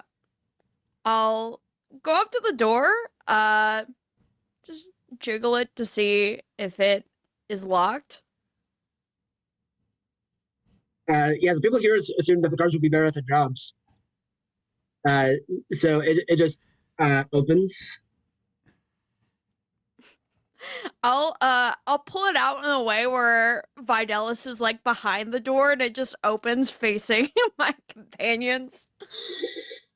You hear Stella go, hiya! But unfortunately she's hiding behind Artorius's leg, like one of them. So you just see like poof of hair and like the neck of the lute. Pleased to make your acquaintance. So I feel that Lady Sherm I sent. And this figure has been bound, and there is a length of cloth dangling from his neck. But you folks at home should be able to see his artwork here. For anyone listening who's listening only, the gentleman has like this very like close-shaved head, features that we would describe as like North African, dark brown skin, and he's wearing these robes that is like chiton and sandals. Like, did Lady Sherm I sent you? Videlis will peek his head from the other side of the door, peering in. Mernepta, is that you? Yes. And then he starts like biting at the like this like what they're biting him. That's wholly unnecessary. Come and pull out a dagger. Oh, thank you so much. Well, how does freedom feel? Feels quite nice. Thank you. It was my pleasure. He starts like rubbing his hands. It's been days. What did they want with you?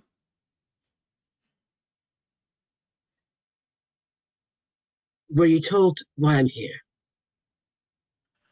We weren't told much of anything, to be quite honest with you. Nope, nothing. Fantastic.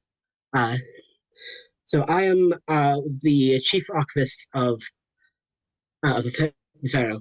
Oh, yes, we were told that, actually. That's about as far as we got there. What Pharaoh? So I think you would all be like vaguely aware of one of the other nations in this world, Kamhara. One thing that is the reason that they would be kind of like in the conversations going on is that they, as far as you know, are currently being sieged by Ajax, the Invincible Overlord. Wait, and do we know who Ajax is? Presumably he's the bad guy? Yeah, bad news. Okay. Actually, hold on. Is it like a flying ship or a flying city? I forget that Ajax has. I know that he has one of those. He brought his own netheril? Yeah, he's got problems. Yep, this guy. Oh, bad guy. Okay. Yep. Oh dear. Yep. He's in the book. He's got a full page spread in the book. Yeah, that's how you know he's bad. Yeah, he's not a bad guy. He's the bad guy. Happy World Busters. Oh, it's like Anyways. Stone from Deadlands, basically. If you know that he's right, features prominently in the art, you know that it's bad news. Mm-hmm. Yeah. Sararak is on the DMG. Precisely. Well, with things going very poorly in the capital. The pharaoh and his spies. There's a very important book that was in his possession, and the pharaoh's intelligence network knows two things. Capital is the last place that Ajax will go, and there's one person in the city the pharaoh knows well enough to trust. So this book, the Codex Chronoforma, I agreed to help smuggle it out of the city, as long as I could take my family with me. And how did that work out for you? It just gives this very unamused look. The good news is that we and the book were not on the same boats. Few less likely that everything would be lost. The bad news is we need to get to the docks as soon as possible. Hold on. You were responsible for smuggling a really important book, but you don't have the book. Yes. I do not. The Pharaoh's intelligence network helped arrange it. I was supposed to pick it up earlier this evening to meet with Lei Shirome. And then you're supposed to give the book to her? Yes, one of the few people that we could actually trust it with.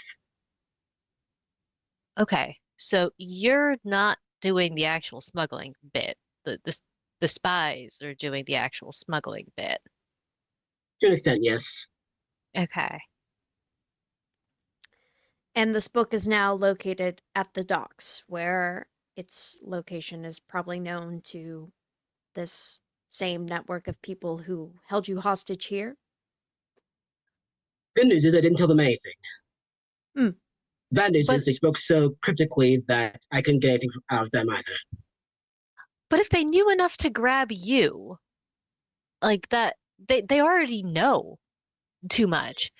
Like they expected you to have it. This is true, yes. I suppose the This is best bad way news to... indeed. Wait. Oh, sorry. I was just going to say, I suppose the best way to find out what they know and what they don't know and get a hold of what you need, kind of nodding over to, gosh, hang on, where's his name? Merneptah, is to see the situation for ourselves at the docks. Yes. The ship was supposed to come in about, and then he looks at a clock over the wall, about 3 hours ago.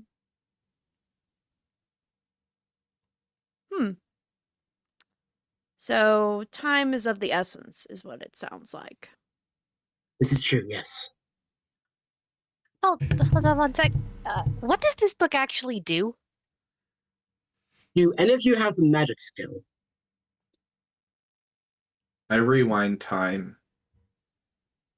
Does that count? Do you have the magic, What do you think? like the skill proficiency, I guess I should say? Yeah. Oh, like magic lore? Yeah. The Pretty lore much, skill. like- Hold on, Yeah. I'm trying to find where that is found on Forged Steel. I like the idea of Lord Gatling just using magic and has no fucking clue. Yeah. I mean, that Probably would be not. my first class, yeah. That's probably not inaccurate, to be honest with you, but where the hell is that on Forged Steel? So on the like sidebar on the right, if you scroll all the way down. Ah. No, I have psionics, but not magic. I do not have magic. I have criminal underworld. Does that count? Or- Sadly not. Sad. I will say, when for those of you that do have criminal underworld, that does kind of like ring a bell. Which bit? Like the fact that these people were speaking in code, that kind of that's the fact that like this was an organized hit. Mm. Oh, okay. My interest is piqued. I clocked that. Well, to raise an uncomfortable topic, but you did say that you would be permitted to escape with your family. I can't help but notice that they're not here. Thankfully, they came in with me a few days ago. They are safely at the tavern in which we've been staying. How do you know that? Stella makes a fair point. They should be there. Yeah, but you've been here. Is now the time to distress the man over the status of his family? That's true. No, not necessarily. It's just that I have a bit of a heroic streak, and I'm not above a rescue mission if one needs be. Very noble of you, Lord Gadling. Thank you. I've heard that before.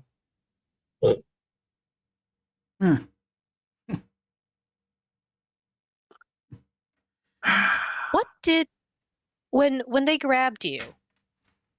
Did they only ask about the book? Was there anything else they wanted to know from you? Only the book. That seems to be all they cared about. This book, is it written so that anybody can read it? Like, is it written in common? Specifically, it's written in Kamharan. But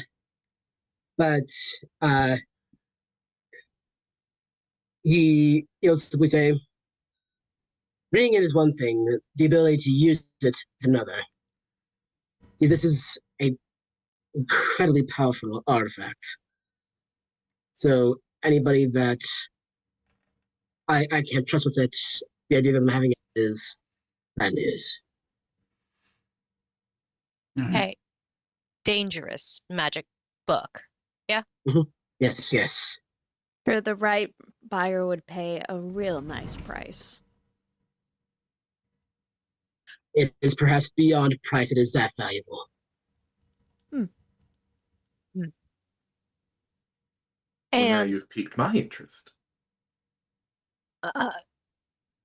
did you and the lady have appropriate security precautions? Like once you brought it to Capital, you knew it would be safe? Yes, yes. I'm not familiar with what wizards that she would have in her employ, but they're our best shot. Okay. But you're confident. You trust this. Mm-hmm.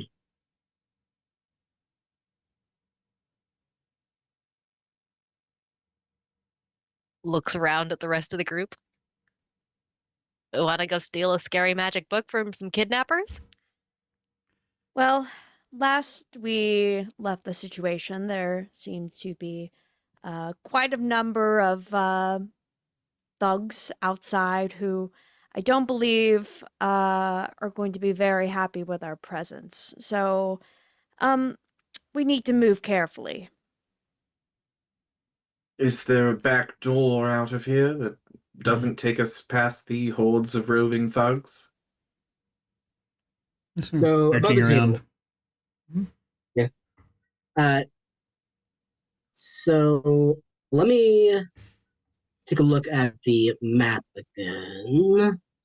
Let's see here. You can spend recoveries out of combat. I'll do that.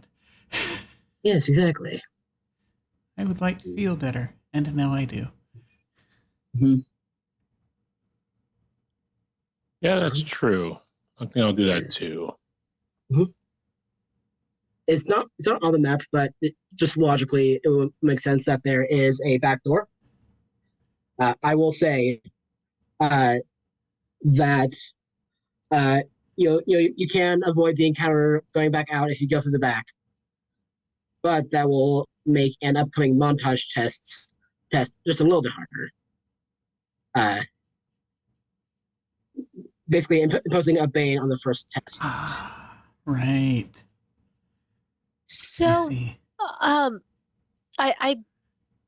hate to say this, but I got a little bit too enthusiastic coming in, and I wasn't really paying as much attention to the thugs as I should have been. And I don't know who hired them, and I kind of want to know. So we should probably go ask one. Um, if it matters, 'cause yeah, somebody knew enough about the lady's plans to have uh Merneptah grabbed. And I kind of want to know who that is. I think just kind of like looks down as if he's focusing. The wind runs through these streets. Of course it is. We're on a coast. It's windy outside. And Lord Gadling and Videlis. That's code. The Wind is a known like smuggling / piracy guild. More smuggling, but they are a known organization to you. Ah, you run afoul of the wind. Of course. The Wind, possibly. Okay, let me. And then he just kind of like runs through like everything that kind of like triggered that suspicion for him. The big thing is a storm moves through the docks. A storm approaches the docks, meaning that like the leader of this local area is very interested in the book arriving. And he says, more than the wind moves the sails. And you know, that means there's multiple parties involved. Yeah, Vidas will say, it seems like this book has attracted not only the interest of several parties, but powerful ones at that. So, when we approach the docks, we should proceed with caution. Actual docks, not metaphorical docks. Yes, sorry, actual docks. I Yep. understand that there is a bunch of metaphor here. Yup. You see Stella's making notes. She's like, all right. This be song lyrics at some point. Maybe. Oh yeah. I've never. Yeah. Just saying, conflict things like this, they show up in songs of civilizations. If nothing else, that's usually even the ones that can't speak for themselves so much. They communicate it through song. Yeah. You hear it again and again in history. Sorry, you were saying. Well, I've never written a pirate song before, but I mean, this is pretty good. I could probably do something with this. Strums a chord. She goes, needs an extra syllable. So above the table, how are we feeling about the trade-off between combat and spending more recoveries, or avoiding combat and potentially getting caught down the road? I am content to avoid the combat, if only because Levi told us what the consequence would be, and I don't think it's that bad compared to what we'd have to spend on healing and everything. That's just one man's opinion. I mean, a Bane just basically is going to be a -2 to the first thing that we roll. And that's a flat debuff. To the first... Yeah, I would say to the first test, you wouldn't have to circumvent that much. So, then I'm content to sneak out the back, because it sounds like that's what people are leaning towards.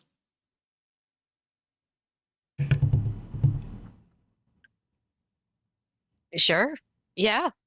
Okay, we can go Yeah. out the back. Yeah, nonsense will happen eventually. Exactly. And then if we fail, then we'll just go. Then we'll fight whoever's there, probably.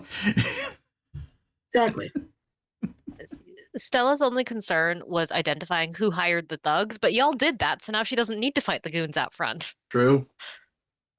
Yeah. Technically, the wind are the goons, so you haven't quite found the employer yet. Oh, the wind are the goons. Do we know who's Yeah. in charge of the wind? Or would Fidelis or Lord Gadling?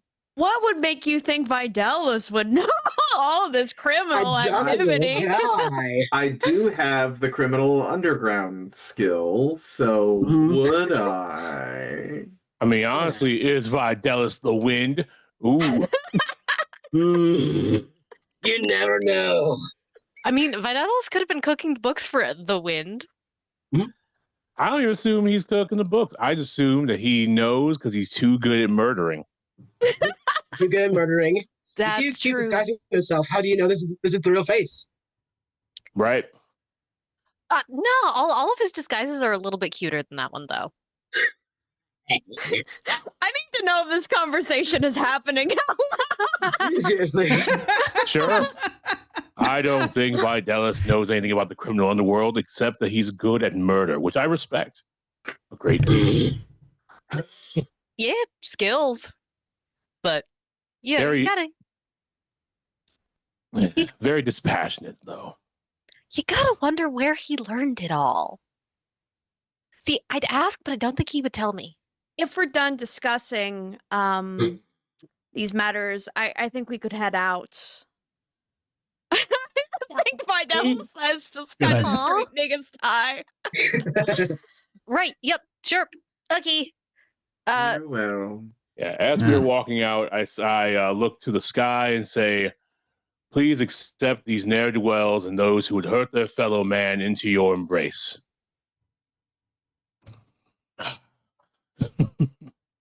And just like that, their souls are saved. That's really still up to them. Well, that's a fair point. As you sneak out the back door, now we're going into a montage test.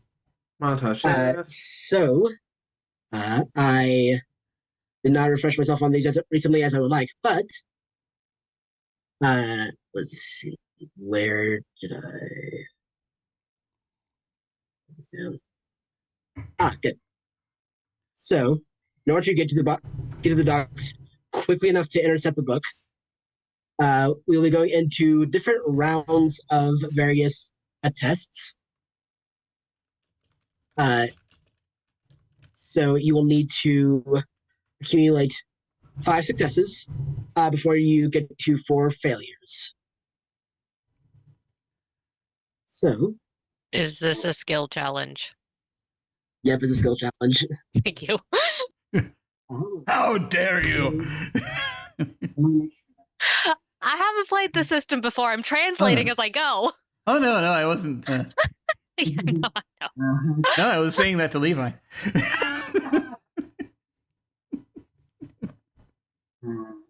The system does sometimes make me laugh, though, for its like ability to have new names for things that don't really need new names, but Yeah.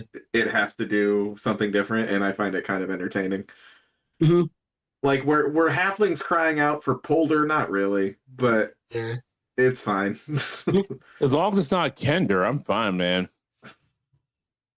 Truly.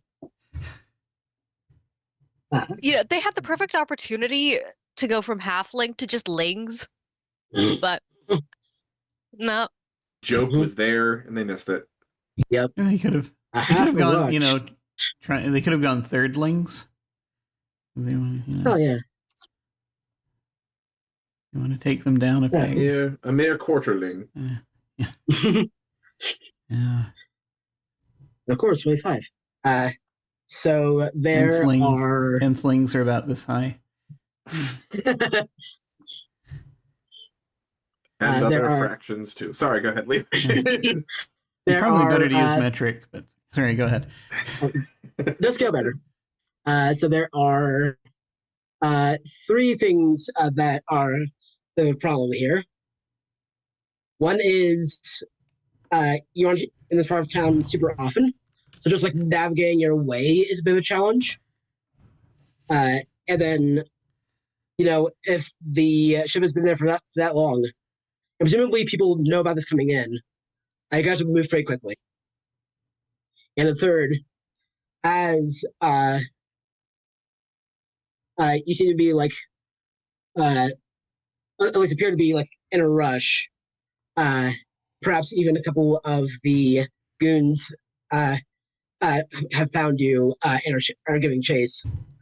Well, a few of us stand out, I feel. Yeah. That too, yeah.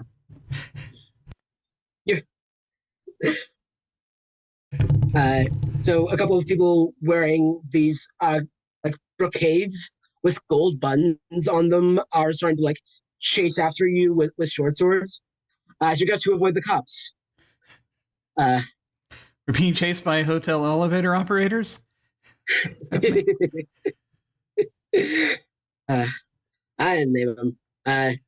So just the gold buttons got me. Exactly, yeah. So avoiding the cops, you only have to do once, and family can only do once.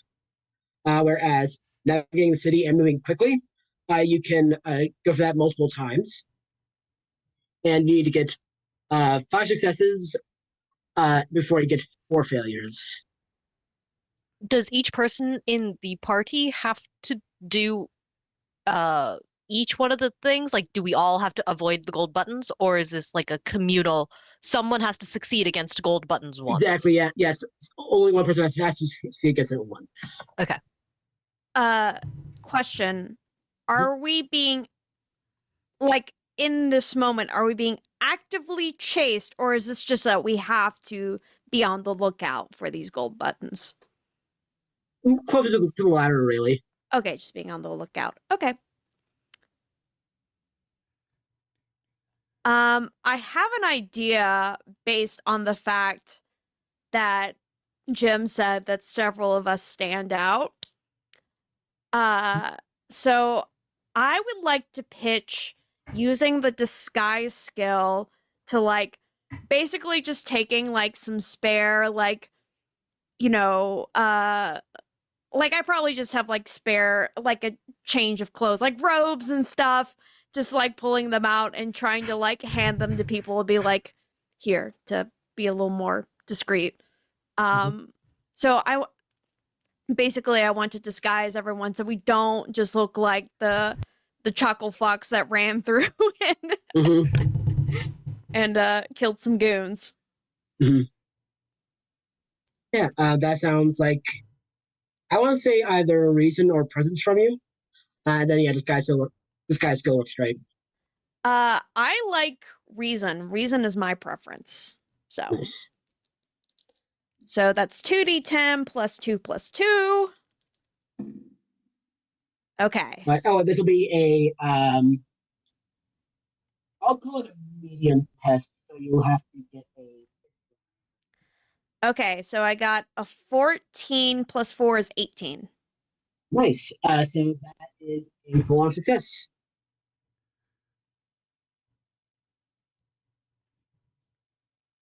I'll keep this in running results in the Zoom chat. Yes. So gold buttons have been avoided. Is that? Yes. If that is your goal there, yeah, definitely. Okay, cool. Cool. Awesome. Are we still at penalty right now, or was that the penalty roll? Oh yeah. Yeah, that would be the penalty, but that would be a 16 then. Oh, 16 then. Yeah. In which case that would be a tier 2, which is a success with a consequence. So I'm just going to bank a malice next time. No, you know what? Sometimes we gotta play by the rules. It's only fair. Exactly. Not to alert the teacher, but yeah. Yes. Despite my many Mormon flaws, I'm trying to. This is part demonstration. Jim's a narc. Oh no. So yeah, the bay is taken care of. Okay, move quickly, navigate the city. I have navigation as a skill, Excellent. if that helps. That sounds rather helpful. Or It's navigate, right there I should say. in the description of what we got to Yeah, do. it's there. It's right in the name of the thing. Yeah, Navigate under good thought. exploration. So should I attempt to roll that to help us navigate the city? Will that help? Yeah, what? Yeah, describe what we see in this little montage as you're running through the city. So as we are kind of trying to sneak away from the gold buttons and kind of maintain quiet, I just sort of look through and I'm like, okay, we can cut through here. And I point to, I don't know the geography of Capital, but I'm imagining maybe we're cutting through a dead part of town. And by a dead part of town, I don't mean that there's nobody there. I mean that we're cutting through like a quarter full of revenants. Mm-hmm. Because I can kind of move. I know that it's like, okay, no, you're with me, you're good. Basically, as far as to kind of cut through a section where fewer people want to go, but it's like, oh no, it's just an alley. It's fine. Yeah. That kind of thing. That works. And I have just realizing there will be terrible consequences if this is a failure. But I will call that. I'll actually call it easy. So you need. So yeah, it is just rolling to see how well you do. okay. And so the skill adds what? Is it +2? Adds +2, and then Okay. this sounds like either. This sounds like reason, which is one of your better ones. So yes, so it's be with +2 plus skills. So +2 plus skill. Yeah. Okay, so is that a +4 then? Is that how that works? Am I? Yep. Power roll +4. Excellent. I shall roll these 2 dice and I shall add 4 to the total. Okay. So that's a total of 16. All right, perfect. So that is a 5 out of success. So let's see here. That's 2 out of 5. Excellent. All right, who would like to go next? I have an idea. Go. So narratively, all of y'all know that Stella's got a gotta go fast. Which I don't think I can use mechanically out of combat. Mhm. However, for the story, she's going to turn on her gotta go fast.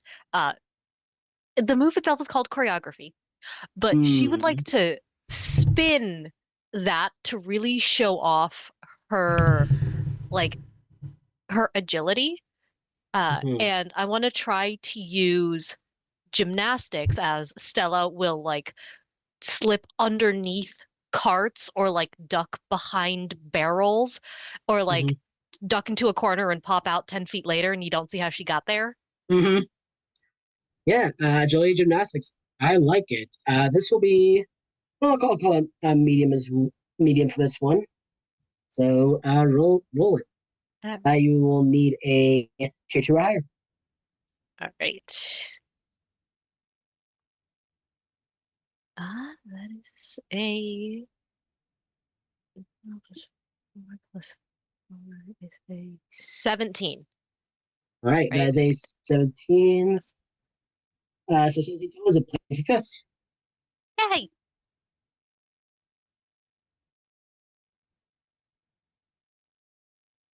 Awesome. All right, Connor Hollow, what you got? Lord Robin Gadling is simply trying to keep up because he's very old, much older than all of you, except maybe Cesar. Not clear.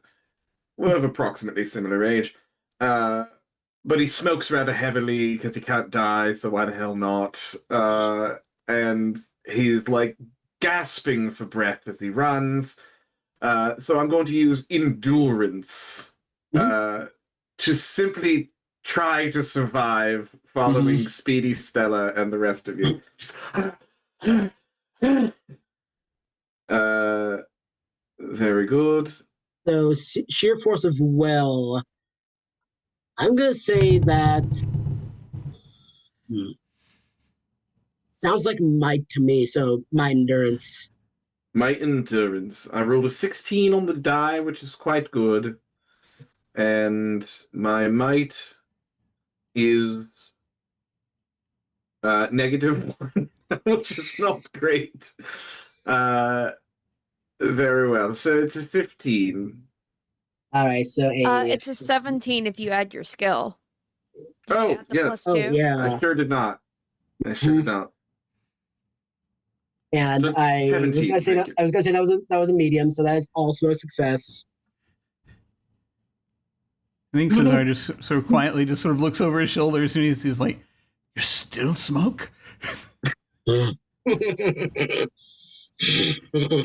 You should try it. You can't die either. Yeah. Can you? Well, All right. yeah. And Not fond of Hollis- fire. That's true.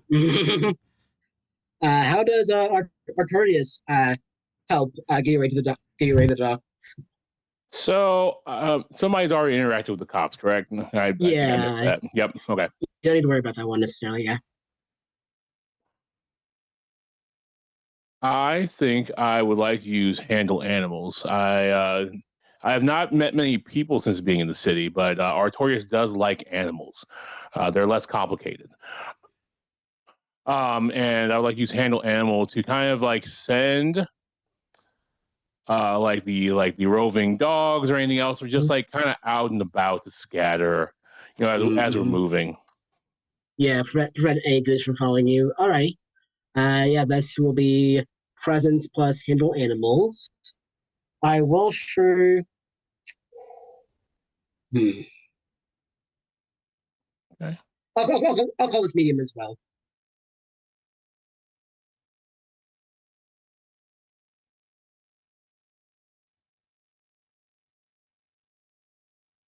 Okay.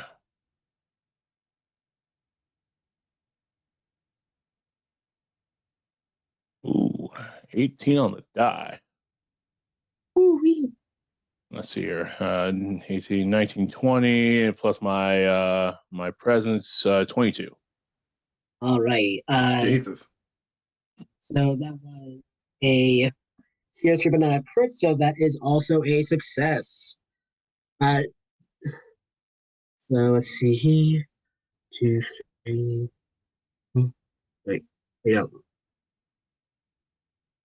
That's 1, 2, 1, 2, 1, 2. Did I think. I math wrong? Huh? Okay, yeah. Okay, yeah. So yep, that is a full success. Ooh. I did not actually stat these out. Didn't actually write out what would happen if you succeeded or failed. But what I will describe is that you see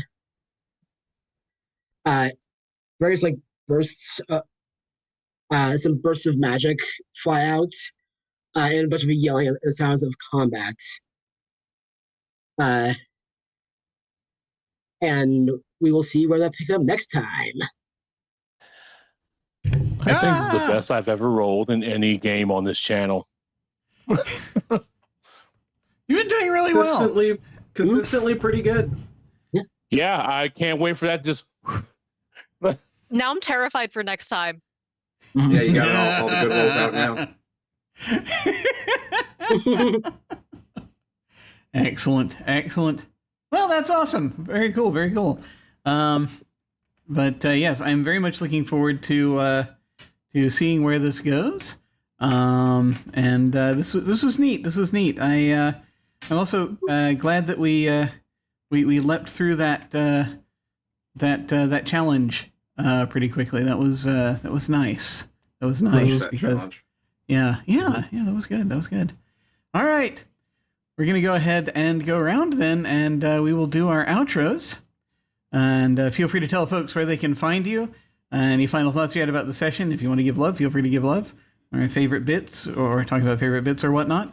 And we will start once again with our director, Levi. Hello, I am Levi, like the jeans at bluesky.social. You can find me here as well as Mention My Adventures. You can find my games at likethejeans.itch.io. And actually getting the actual roleplay happen it was very fun. I was already drawn by these characters, but the idea of Lord Gatling and Stella just gossiping about Fidelis right in front of him delighted me. And the montage test was fun, even though I didn't finish it. Yeah, super fun. Looking forward to next time. Very cool. Very cool. Awesome. And now we will head over to Colin.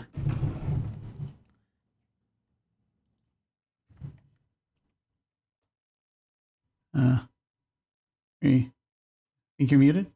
Yeah, I was muted. I couldn't unmute, but okay. Hello, now I'm unmuted. So I am and remain Colin. I cannot be found, so don't try.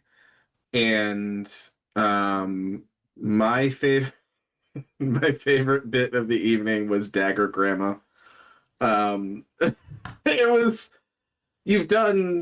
It's never not going to be funny. Like, you've done Dagger Dog, and now you've done Dagger Grandma. And it's going to be fucking funny every single time. It's Fidelis is just a little guy. A little guy with a little tie who turns into grandma and then stabs you to death. Little guy with little tie is sending me. Thank you. Little guy with a little tie. Yep. I kind of pictured, because it was grandma, that it was like you turn that dude into like a literal pincushion. Just like a bunch of little fucking sewing needles. Just delightful. Fidelis is unhinged. Absolutely unhinged. And my other favorite part was kind of just every time Artorias uses judgment. I don't know why, but I find it funny every single time, because I picture Artorias' judgment as being a very silent, like, he just kind of looks at you like, he just judges you like your outfit, Oh, and Stella calling a guy a poser was also pretty great too. That was pretty delightful. That's so good. That's all. But that was delightful, guys. I'll see you next week. Thank you. Excellent. Excellent. And now we will head over to Hollow. Hey, I'm Hollow. You can find me on Blue Sky at Hollow Invective. Yeah, it's a nice game. Like, Fidelis, this murdering accountant. It's like Cyril Figgis being like effective. Like and it's just like my character is capable of like long form murder, but Fidelis is very efficient. Like, oh, it's a round. Well, let me kill a few guys for the love of the game. It's a living. Fozzie Bear murdering.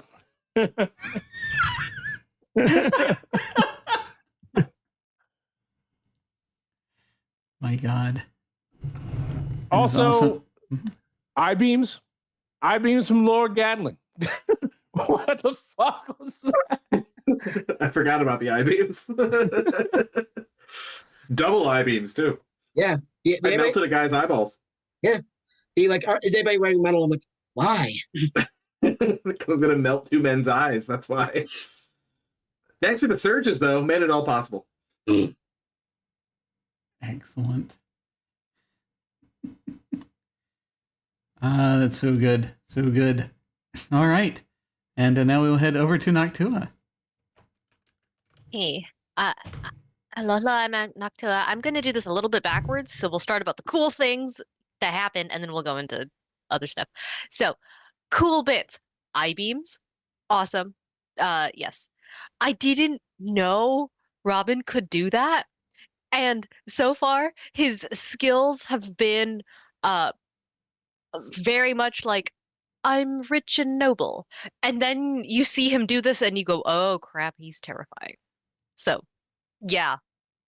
Um, I'm loving Artorias, just tank all of it. I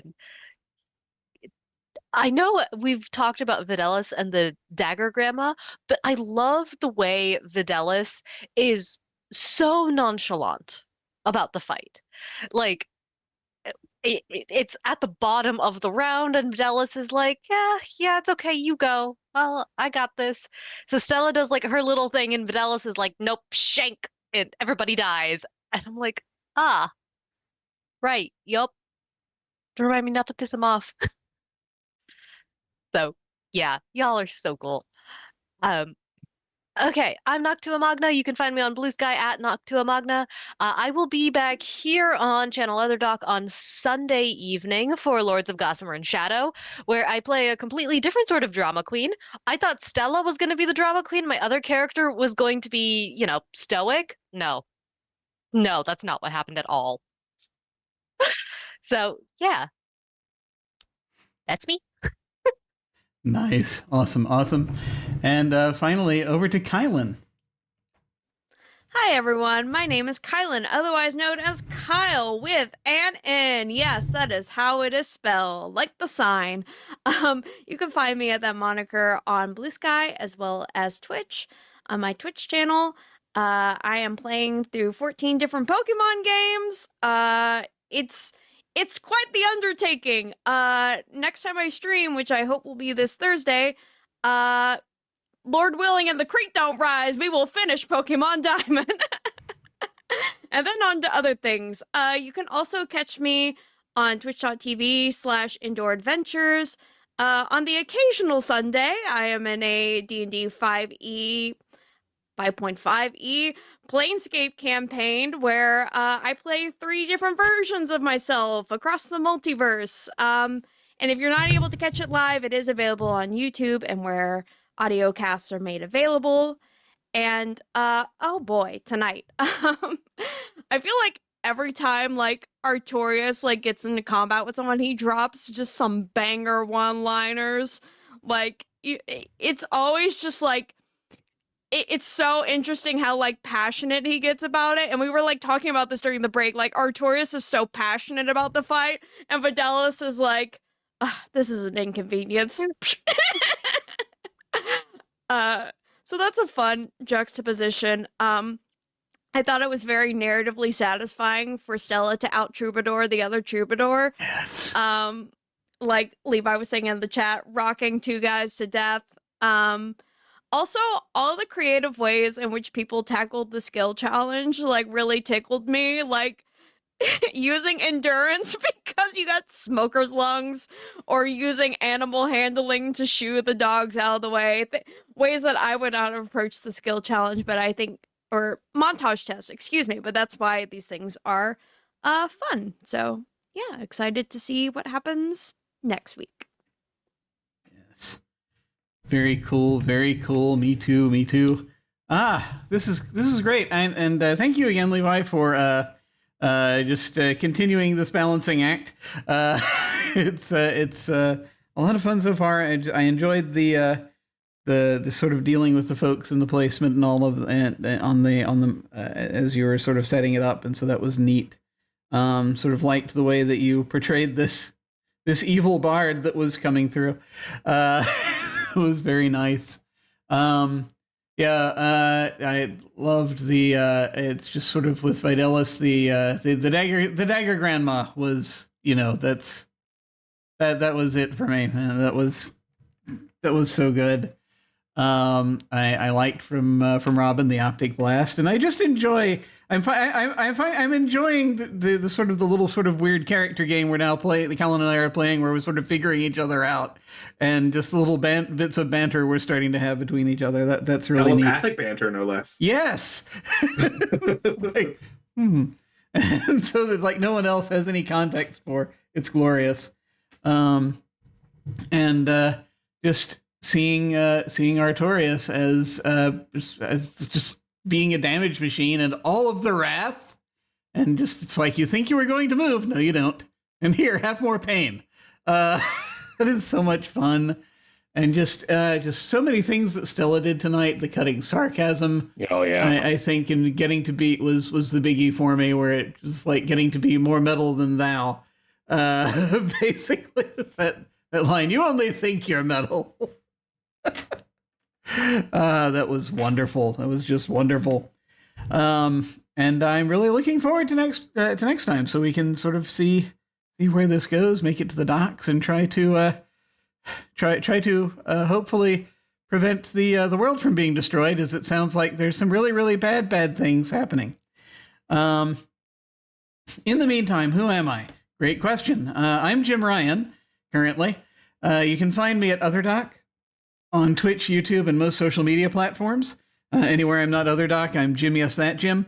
My website is jimyesthatjim.com, where you can find my Geek Observation podcast and links to my various other podcasts, audio dramas, writings, and such.